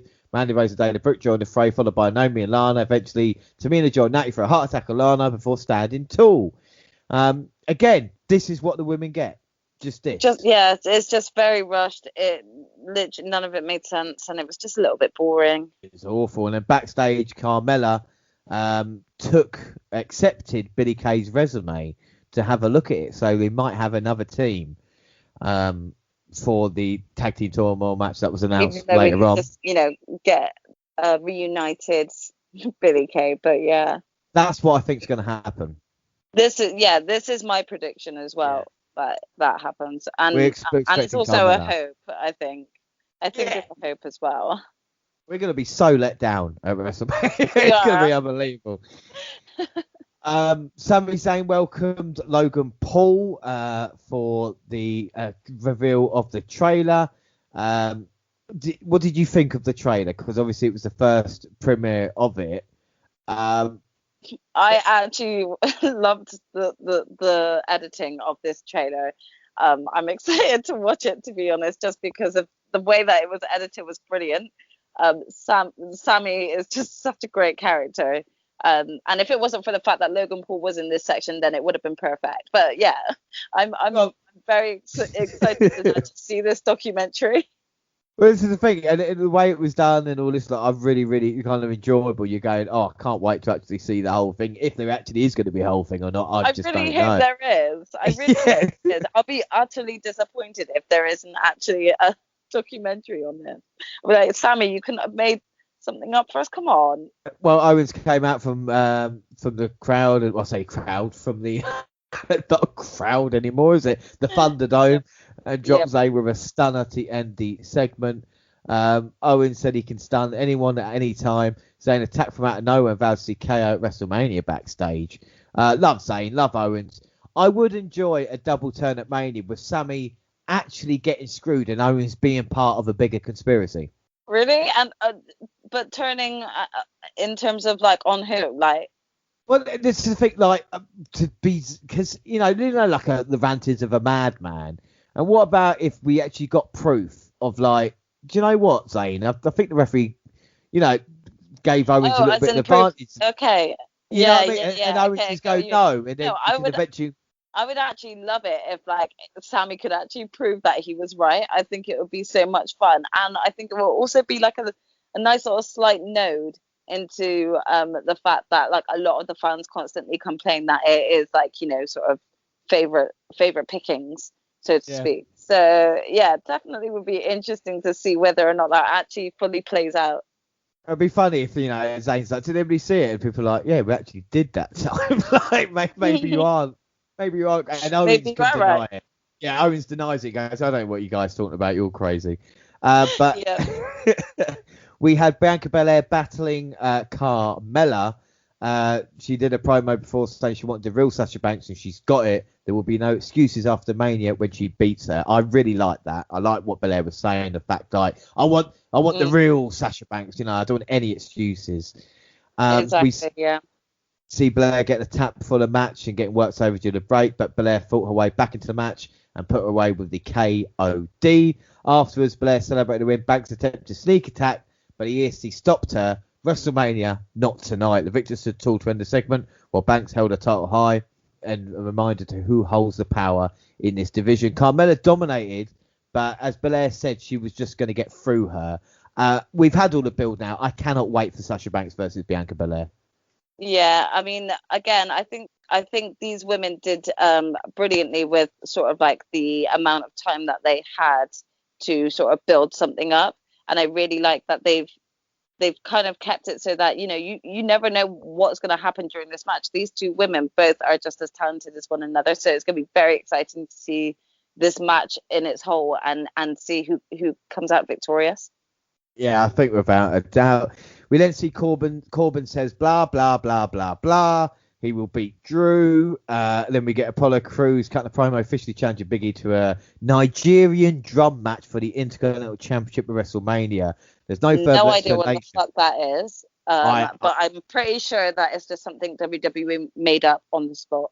It's just I expect something so fucking like racist. You know what I Lame. mean? I think I it's gonna don't. be lame. Yeah. I just don't know. I got a horrible feeling what they're going to try and do for that. But I we'll see really what am happens. hoping that it's not too openly racist, to a point where, like, say Apollo Crews is like, no, I'm not doing that, sort of thing, You'd hope so. Like I said, you'd hope So I so. hope that it's selfish, but yeah, like, I mean, I was not excited in the slightest at hearing that this was going to be a Nigerian drum match, because I honestly was like, I don't know what to expect, but it's probably not going to be good. No. I think the men themselves in the match will be good, but I think whatever this It's Nigerian going to match put your is opponent in a drum match. You're saying roll your drum down the entrance. So it's going to be something fucking. yeah, I'm yeah, like stereotypical. dreading that. Yeah. Yeah, Well, Edge joined Mark Cole, Corey Graves at ringside for the night's main night between Daniel Bryan and Jey Uso. We see Uso rocking Bryan with a steel chair as he attempted a top rope suicida, but the former WWE champion brought back with chair shot of his own. Before he could do any more damage, Roman Reigns appeared at the top of the ramp with Paul Heyman as the show headed to the final commercial break. Back from the timeout, Uso produced a steel chain and delivered a clothesline with it. He blasted Bryan with shots to the face, delivered a frog splash for a 2 count. As Heyman calmed Reigns on the stage, Bryan fought back into the match, catching Uso with a missile dropkick, kicked the hell out of Uso as Edge took exception to Cole, calling Bryan the best high-pressure competitor in WWE. Bryan caught Uso in a yes lock and tapped him out. What were your thoughts on this matchup? I mean, I thought it was a great match. It was quite an exciting one, and I did enjoy it. I do admit that I'm getting a little bit fed up of seeing Jey Uso be sort of Roman Reigns like squash man, especially when Jey had such an amazing match against Roman himself. Anyway, we know that he deserves more than this. I'm really hoping that he's going to get like a bit more of a individual separate push away from being part of this sort of storyline with Roman once Jey is back. I'm just hoping that something will pick up for him, because I think he deserves it. Well, Jey Uso hasn't won a match since November the 6th. Yep, exactly. He deserves a lot more than what they're giving him. Like right now, like I said, I don't think he constantly needs to be Roman Reigns squash man, and he's just being made to look weak when I don't feel like he needs to be, especially when he came across really strong in his match against his own cousin. Well, one little detail I did like is the fact that Jey tapped the same way Roman did. So any excuse with Roman, said, it wasn't a proper tap out. Well, we've seen it from Jey. Bryan rolled out the ring and attacked Edge, stunning him with a running knee and slamming into the ring post. He rushed the ramp and stunned Reigns with another knee, then applied a submission to the Tribal Chief.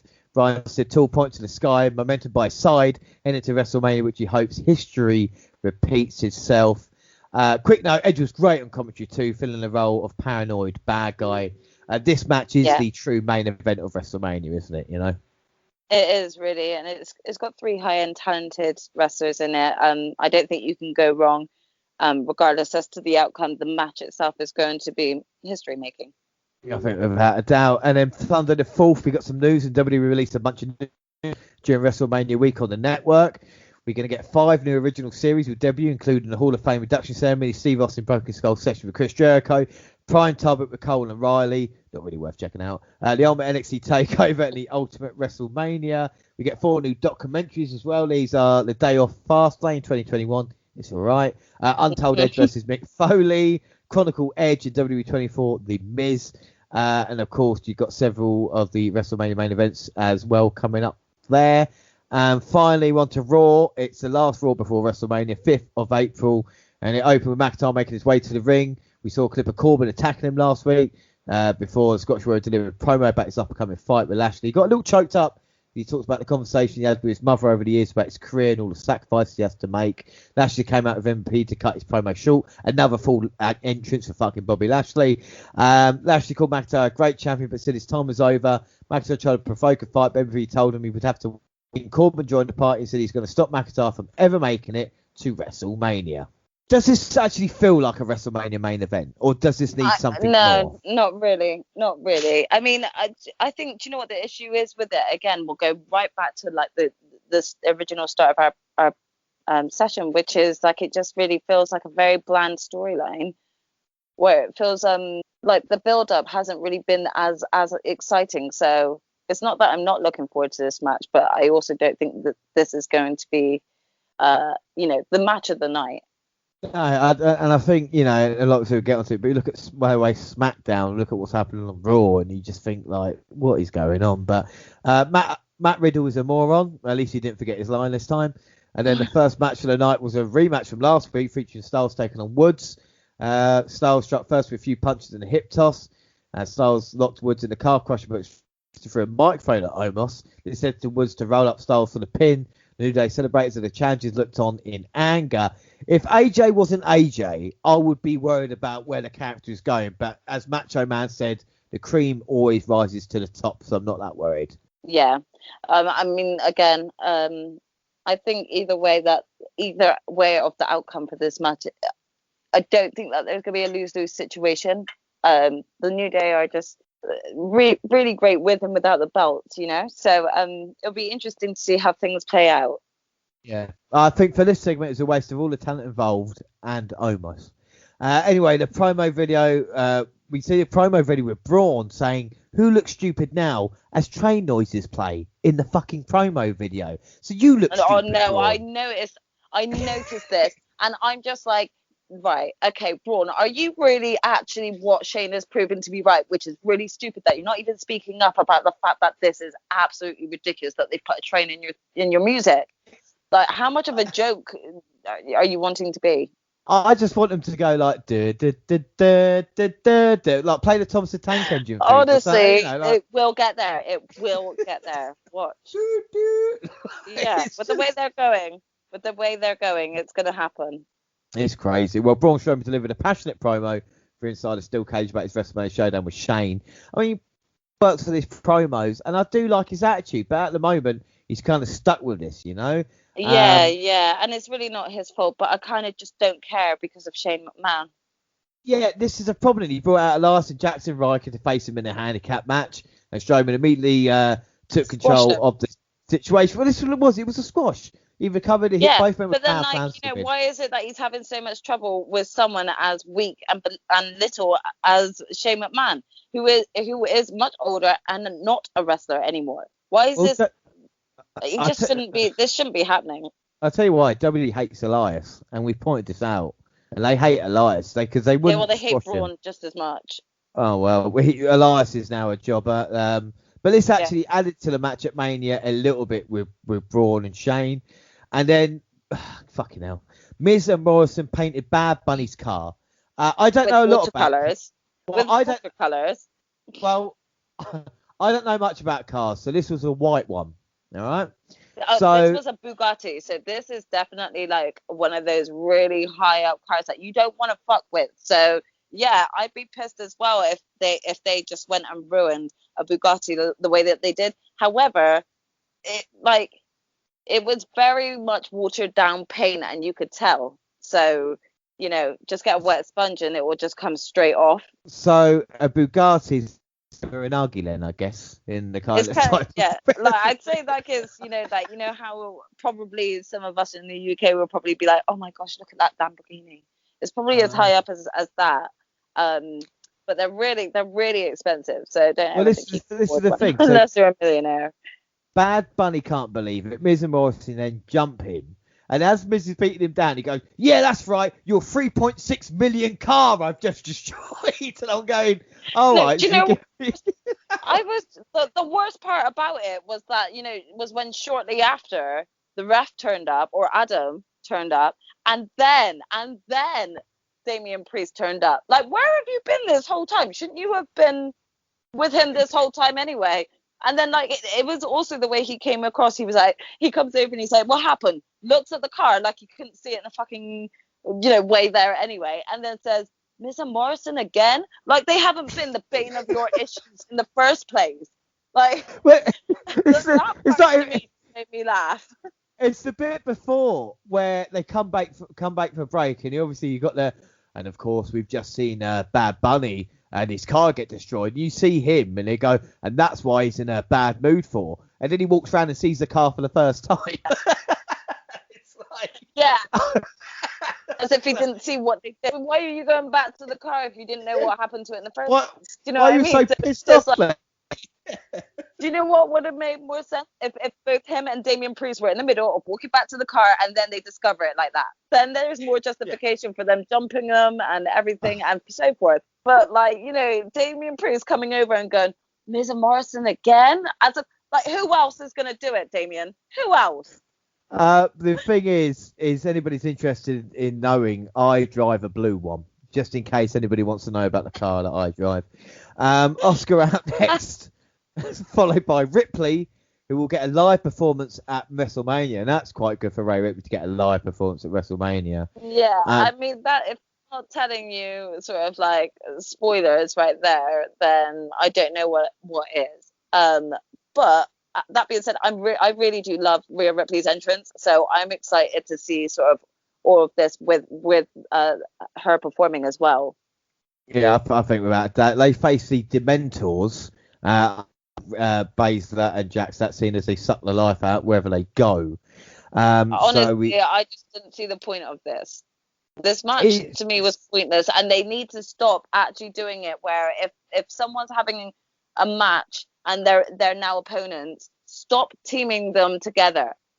It doesn't make for good TV. It really does just make us fans question, well, why are they teaming together if they're going to face each other in 2 weeks? This is the thing. I mean, Oscar got both opponents with a series of quick moves. The Empress climbed to the top turnbuckle. Ripley shoved her to the ground.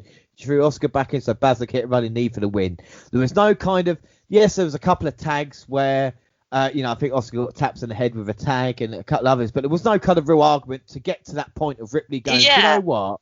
Do you know what, mate? Fuck yeah. You know like, there was none of that. Yeah, there was no need for it, and I think that they could have actually probably done some better storytelling had they not, so for example, my idea would have been like, say having Rhea Ripley face off against either Nia Jax or Shayna, then all of a sudden they're getting Rhea gets tag teamed, she's getting really beat up on. Oscar actually comes out for the save, and then that causes Rhea to attack her, being like, "Don't pity me, I'm your opponent." And then you get that build up of that. Then that would have told so much better storytelling than we're gonna put you guys as partners, and then Rhea just like lose your shit with her and just push her off and just. Well, the thing is as well, it's Oscar losing again because she's just an afterthought in everything, Exactly. As for the WrestleMania match, you know what? I would have Rhea Ripley lose, right? Only because, I mean, don't get me wrong, I'm a huge fan of Oscar, but I think having that bottler storyline, can't win the big one. You failed against Charlotte at WrestleMania, you failed against Oscar.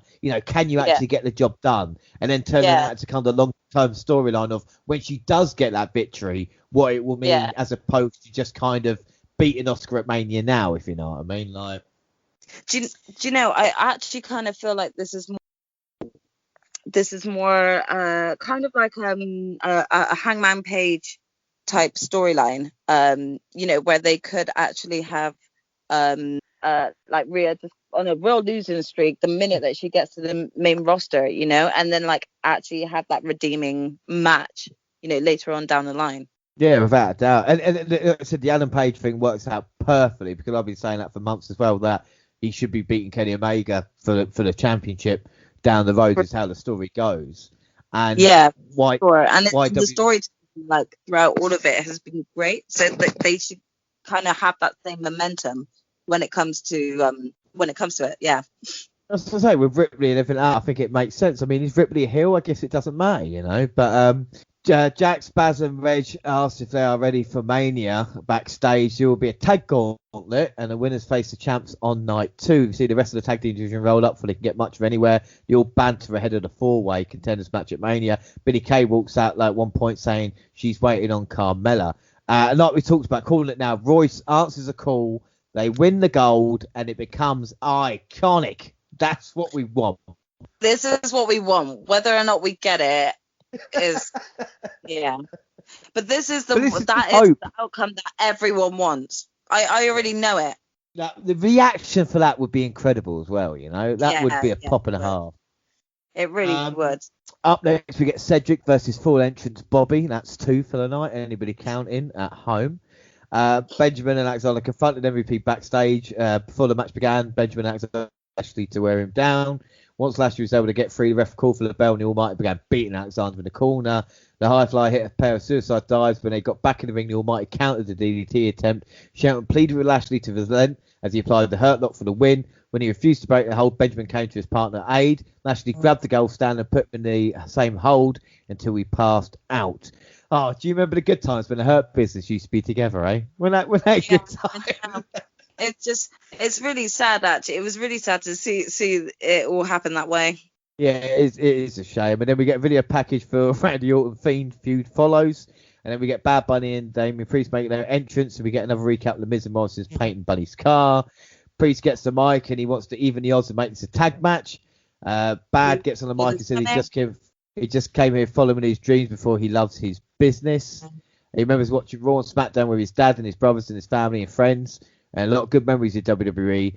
The fact he said he used to watch Raw and SmackDown with his family, like he doesn't watch the program now. Like when it was good. I mean, like, you know what? Though, to be honest, this was one of those promos that I actually really enjoyed from Bad Bunny. I felt like I could feel his passion for the company, and I felt like he really sold, like, you know, the whole I'm disappointed because of I used to like you, Miz, and this, and yeah, maybe I was at fault. I wanted to have a WrestleMania moment or a Royal Rumble moment and stuff like that, but like you could really resonate with where he was coming from, you know. So I just felt like that promo was really passionate, coming from Bad Bunny. This is what makes me excited for the match more, just because if I could see the dedication that he has to putting his effort in for the company. So I'm intrigued to see what he comes out with in the ring. Yeah, I think without doubt I couldn't add anything to that. The Miz and Morrison accept the tag match and they drive off in a limousine. I am glad it's a tag team match, let alone Priest gets his moment. We see Mustafa Ali's walking backstage when he runs into Sheamus. Sheamus tries to warn him about Riddle, but Ali cuts him off and says Matt represents everything he wants to change about WWE. Amen. To that, Ali. Is he really going to get a chance to do anything about it? Well, Sheamus joined the commentary to watch Mustafa Ali battle Riddle. US champ almost had Ali in a triangle choke right away, but was forced to break. Returned from a break to see Ali in control, but Riddle quickly began to mount some offense. He then hit the I'm not even going to call it that. Riddle won, basically. I wanted Ali to win. It was poor. It was a poor way to do it. And to be honest, Mustafa Ali, again, he deserves better. He's such a brilliant wrestler, and I think he's just being wasted as a jobber, and it's a waste of his talent. Yeah, without a doubt. I mean, I wanted him to win to make it a triple threat match, but obviously they're not going to give us that. We need to address how WWE added a graphic of birds appearing to fly out of Riddle's arse as he kicked off his sandals. Yep, got that out of the way. That's cool. And then, then the main event, McIntyre and Corbin, the match that no one actually wanted. I was just about to say that, James. We've got great minds thinking alike. The match no one wanted. We're trying to build up WrestleMania, and like we are excited. I will, you know, but we are. Yeah, I mean, so basically just getting, you know, sort of even the match itself, and then after that with having, you know, the third and final entrance of Bobby Lashley. It was just... That's what I'm saying. It's just, you know, what I mean, come on. Both men came close to winning several times. McIntyre hit the Claymore. I mean, it's Corbin McIntyre. Did we expect Savage Steamboat? I suppose not, but still. But I mean, like, if anyone actually expected Corbin to win, then, like, you know, I'm deeply shocked for them if they actually thought he had a chance at winning. So this match to me just came across as very pointless. Yeah, I mean, this is the thing. It was, and it missing a spark of a great Mania main event when Raw ends kind of like this. That is it. But how has the road to WrestleMania been since the Rumble for you? Have you enjoyed it? Are we in a better place now than we were when we were just about to watch the Rumble? You know, or the level of excitement maybe dip down a little bit? I mean, yeah, I agree. I do think that the excitement level for a certain majority of the matches are the excitement is there. I do think that there has been some great storytelling on the road to WrestleMania, but only for a subjective view. I'm definitely excited for not just NXT Takeover coming up, but also for WrestleMania. But I'm just really hoping that we are going to get some new fresh content that's going to come out of as a result of the upcoming pay-per-view, because I do think that we need a lot more change within the company, and I'm hoping that we will start to see signs of that within WrestleMania. So we'll see. We'll see how it goes. We'll see how it is. Well, we're going to run through the cards quickly. We talked about Wrestlemania, SmackDown. We've got the Andre the Giant Memorial Battle Royal. Of course, the SmackDown Tag Team titles on the line. Dirty Dogs, Mysterios, Alpha Academy, and Street Profits. Of course, Universal Champion Roman Reigns, Daniel Bryan, and Edge to address the WWE Universe as well. We move on to night one, and we've got Bobby Lashley versus Drew McIntyre for the W Championship. Sasha Banks and Belair for the SmackDown Women's Championship. The New Day versus AJ Styles and Omos for the Raw Tag Team titles. Shane McMahon versus Braun Strowman. Bad Bunny and Priest versus The Miz and Morrison. Cesaro versus Seth Rollins. And Dana Brooke and Mandy Rose versus Lana and Naomi versus Natalya and Tamina versus the Riot Squad. And of course, the winners will face the champs on night two. What are you thinking about night one? And also, what running order would you have? Because we've been told now that Drew and Bobby will start the show, because I think it's fair for Drew to get the fan reaction for the very first entrance, you know? I definitely think that's going to happen. I think if I'm being a little bit, I might be a bit presumptuous here, but I think we're going to get back to the Belair for the main event. Yes, they do. Wouldn't that be brilliant if they did Braun versus Shane just to fuck us? Oh my gosh. If they do that, they will lose so much viewership in that last 20 or so minutes. It would be hilarious to actually see how many viewers that they actually lose during that. But I want to say, Banks and Belair.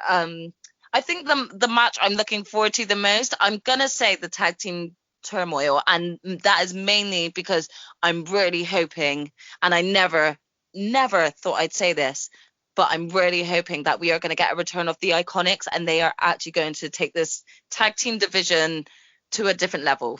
Yeah, no, I'd agree. I mean, like I said, I think Banks and Belair deserves to be the main event of the first night of WrestleMania. I think it'll be a huge statement, and I think Sasha Banks definitely deserves it.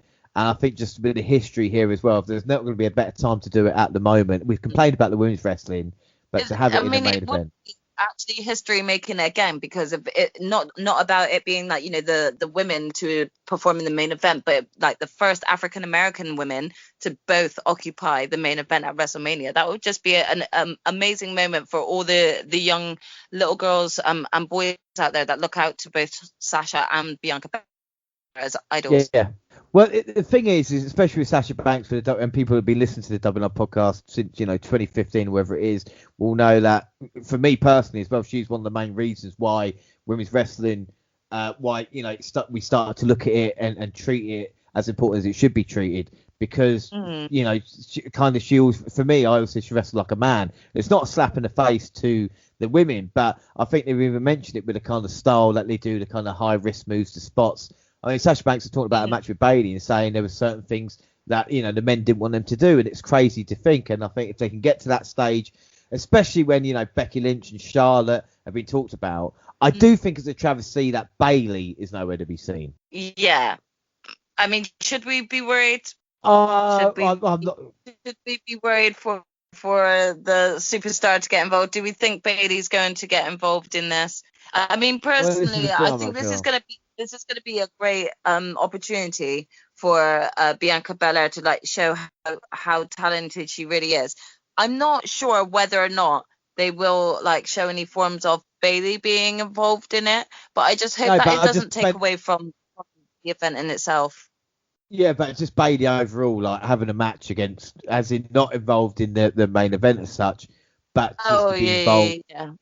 As in just somewhere on the, hopefully, even if it's a kickoff show, because how important she's been, I would agree with you that Blair and Banks, I think that is the singles match I'm looking forward to maybe the most, even over across both nights, if you know. Yeah, for sure.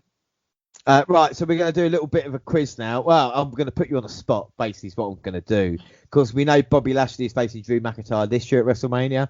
Who did Bobby Lashley face at last year's WrestleMania? Oh, God. Wait. I've forgotten. I actually couldn't remember, and I've looked it up, and I can't believe it. Lashley faced and lost to, last year, he lost to Aleister Black. Oh, shut up. He did, didn't he? Like, see, this is what I mean, though, James. Like, this, again, goes back to saying about, you've even got Braun Strowman, who this time last year was facing Goldberg and winning the title. And now you've got Shane McMahon facing him because of he keeps telling Braun he's stupid. Well, I was going to say this. These are going to answer. Who was Universal Champion at last year's WrestleMania? Goldberg. Yeah, and this is a great one. This is a really good one. Who challenged for the Raw Tag Team titles? Because we know it's AJ and Omos. If you get this, I don't know what I can give you, but I will be amazed because I don't think anybody would be able to say. Oh my gosh, this is so bad. No, honestly, when I tell you, you'll be like, was it Heavy Machinery? No, the team challengers for Raw Tag Team titles last year was Garza and Austin Theory. Oh, what the fuck were they thinking last year? I forgot about that. Oh my gosh, I forgot about that. Unbelievable how much it can change in a year.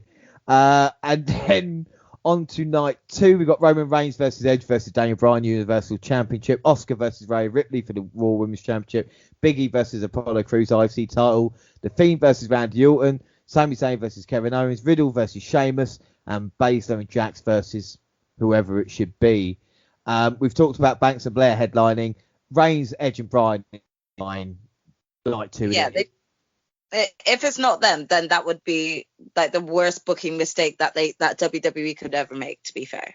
They're not going to do Fiend and Orton, are they? They're not. And if they did, that will probably get turned off too, because I don't know how many people are looking for it. It depends on how cinematic this match is going to be. Yeah, that's what I'm saying. If they do it early, then maybe that's right, or maybe in co-main event. But like I said, if it was a one night WrestleMania, I would think Bryan, Edge, and Reigns would headline that over kind of everything else that we've got on the card. Yeah. But it's weird because we talk about Oscar and Banks both defending the Raw Women's, both defending their Women's Championship. Oscar is trying to break her losing streak. Banks have had their fair share of marquee matches at Mania. Oscar's record at the event is 0-3, while Sasha Banks' record is 0-5. If you were going to say one of these records were going to end, who would you back, Oscar or Banks? That's a really tough one, because I do feel like both Oscar and Sasha have had such WrestleMania-worthy moments already that were just thwarted. So I feel like both of them have like quite the option to be able to be redeemed by breaking that streak this time round. As much as I'd love to say Oscar, I think is likely to be Sasha Banks, that might break this. Just because, like you said before about Rhea Ripley, I feel like Rhea should lose in order to like sort of do sort of a redeeming storyline later on down the line. But I do feel like they're probably going to take it off of Oscar now. So I don't think that Oscar's going to get her chance. It's a shame, isn't it, really, when you look at like thing. Just know, anyone watching, just know that if she does lose, there will still be a little bit of me sat on the floor crying about it, because I feel like she deserves it. Oh, that's depressing. Well, Thanks for that. Matches. Yeah, no problem. Matches that will steal the show. Talk about matches that steal the show. I think if Banks and Belair do what I know they can do, this can be a match of the year candidate. I think there's no doubt about that. I feel Owens and Zayn, depending on time. I'm hoping Owens and Zayn have a long match to tell a story, but this might be Zayn just distracted and then Owens hit a stunner and it's over within 30 seconds, you know? Yeah. I also think Cesaro and Rollins could have like quite an exciting match if they're given enough time and just allowed to kind of just do what they want to do, like let Cesaro be Cesaro, you know? So that could be a potential winner as well. Yeah, I completely agree with you there. Orton is 6-10 at WrestleMania. He's got an awful WrestleMania record. Out of the two nights, I think night one might shade it for me. Out of the two, just because of the I'm interested in, like I said, the WWE title match. I'm interested in both the men's world title matches and the women's title match, and I think it's the undercard that's gonna across. Out of the two nights, which one are you kind of favouring? I'm gonna go more with the second night as well, and I think that is predominantly because you've got things such as, for me, I'm really looking forward to whether or not my inkling is right and whether or not we're going to get the Iconics who might win the tag turmoil. So there's a level of excitement already going into night two as to not knowing who's going to be taking that position for night two. There are just quite a few matches that I think that are better, well built up for night two as well. So yeah, I'm going to say night two. Yeah, and then I think Drew and Bobby might be better than expected. I will say that. I think people might think, it's not going to be a good match. I think they're going to try and give everything in there. But I feel let down in story building wise for this. I would have put Brock Lesnar in this match, and I know people go, not Brock Lesnar, but he would have added to the spectacle. It tells a logical story with Drew McIntyre last year, and of course the kind of Bobby Lashley wants his dream match with him so many times. Fans don't want him to win. So fans don't want Brock to win. So if Drew gets it, the pop would be bigger if it would be in a singles, because that's the problem. The fans turn on Drew during this matchup. I'm also worried as to how weak Bobby Lashley's going to look at this being just a one-on-one, and if Drew wins it, which I feel like there's a potential that he is. It just goes back to making Bobby come across so weak. So having someone like Brock even brought in there would have helped that us not feel like that, Yeah, I think without doubt. I mean, Brock has had a Mania match every year since 2013, so this is going to be kind of, something quite different. But I'm old enough as well. Last couple of things here. I'm old enough to remember when WWE didn't care about SmackDown. When they kind of was thrown in and all the people. Yeah. I mean, you compare the build between the Raw and SmackDown main events. Where you've got the two Rumble winners on SmackDown, you've got the story that they have at their Edge, they've got the story with Banks and Blair, compared to the 3-week build with Oscar and Ripley and what we've seen with Lashley and McIntyre. I'll not say disgusting, but it's crazy when you look at the difference in the builds. Yes, I completely agree, and I think that's ultimately like my main point when it comes to probably sounding a lot like a wet blanket. It is predominantly the fact that when it comes to the men's division, it still seems like there's a lot more time given to story building, whereas with the build up of the female matches that we are getting, there's not been that much build up. So WWE need to get better at that. It's not even just with the women's division, it's also even with the tag team division. As you said, they could have done a lot more storytelling where, it was more than just New Day versus AJ and Omos. They could have had it like a triple threat potentially, fatal 4-way even. That's what tag title matches at WrestleMania used to always be about, an opportunity for all tag teams to be able to, make their way and try and go for the belts. I think that WWE lose sight of that sometimes. They just need to bring some of their old school way of thinking back. I completely agree, because you look at the Fiend and the Orton storyline, that's been going on since December before that, and that should have been the main story, or concentrating on WWE Raw, because if you look at like Survivor Series or Rumble time, every time they used to interact, you go, this could be happening at WrestleMania, rather than the night after Chamber going, right, this is your main event now, because this is what we want. You kind of want that a little bit before. But I mean, I'm going to turn it round now, because obviously it's a bit, not negativity, just truth, I suppose. But we are genuinely excited for WrestleMania. WrestleMania week and the event is one of the best moments of the year, isn't it? It is. I'm extremely looking forward to it. And just because, it does come across sometimes like we could be criticizing it, it's all because we love this promotion so much that we just wish we want the very most out of it, So it's always constructive. Yeah, I think without a doubt, and like we say, we will be bringing you the full WrestleMania event, of course, next week. We'll decide if it's Tuesday or Wednesday, I suppose, if we want to include Raw with it or not, I suppose that'll be down to you, you know. Yeah. I mean, again, we can always have that discussion and then see what works best. Exactly. So that's not a problem. But WrestleMania will definitely be getting reviewed next week between myself and Jaxe. And of course, the WNR will be back on Saturday when we bring you the 2 massive nights of NXT Stand and Deliver as well, of course, with NXT UK Prelude. There is so much wrestling here to shake a stick at, but it's good times. I mean, you know, you talk about wherever you're in the world or growing up, you know, it's just, it's a great time to be a wrestling fan, isn't it? It really is. These are one of the most exciting weeks within a wrestling fan's life. So definitely kind of join in with us on the wrestling week and see what we've got to say and see whether or not we eat our own words when it comes to the events that take place. That's what I was saying. We've built up for 2 hours now, so we'll see what happens at WrestleMania.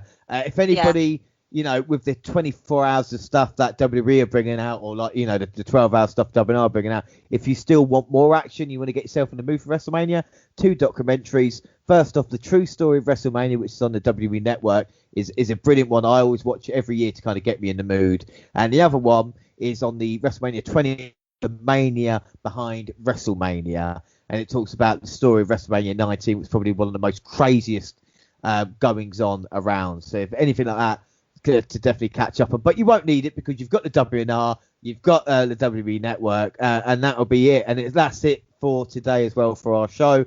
Our follow of the week is Puro Seeker. Don't forget, across all social media, Twitter at the WNR Podcast. I'm of course at the WNR JR. Do you want to just plug your stuff? Yep. And I'm at Jaxe Skyler on both Instagram and Twitter. Awesome. And the WNR also on Facebook and Instagram, across all the Google platforms. Send us an email, the WNR Podcast at gmail.com, and YouTube, WNR Podcast, with all the latest clips and podcasts at the same time on YouTube as do SoundCloud on your phone, and also Spotify and iTunes, where you can download, subscribe, rate, and review there. So that is it. Like I said, next episode is Saturday, NXT TakeOver Stand and Deliver. WrestleMania with Jaxe next week as well. But until then, I have been James Owens, and I had the pleasure to be joined by Jaxe Scarlett. Again, thank you very much for helping me hype up the final stop on the road to WrestleMania. Of course, no problem. It's been great being part of this, so I'll see you again soon. Without a shadow of a doubt. And like I said, thank you for listening, everybody, and bye.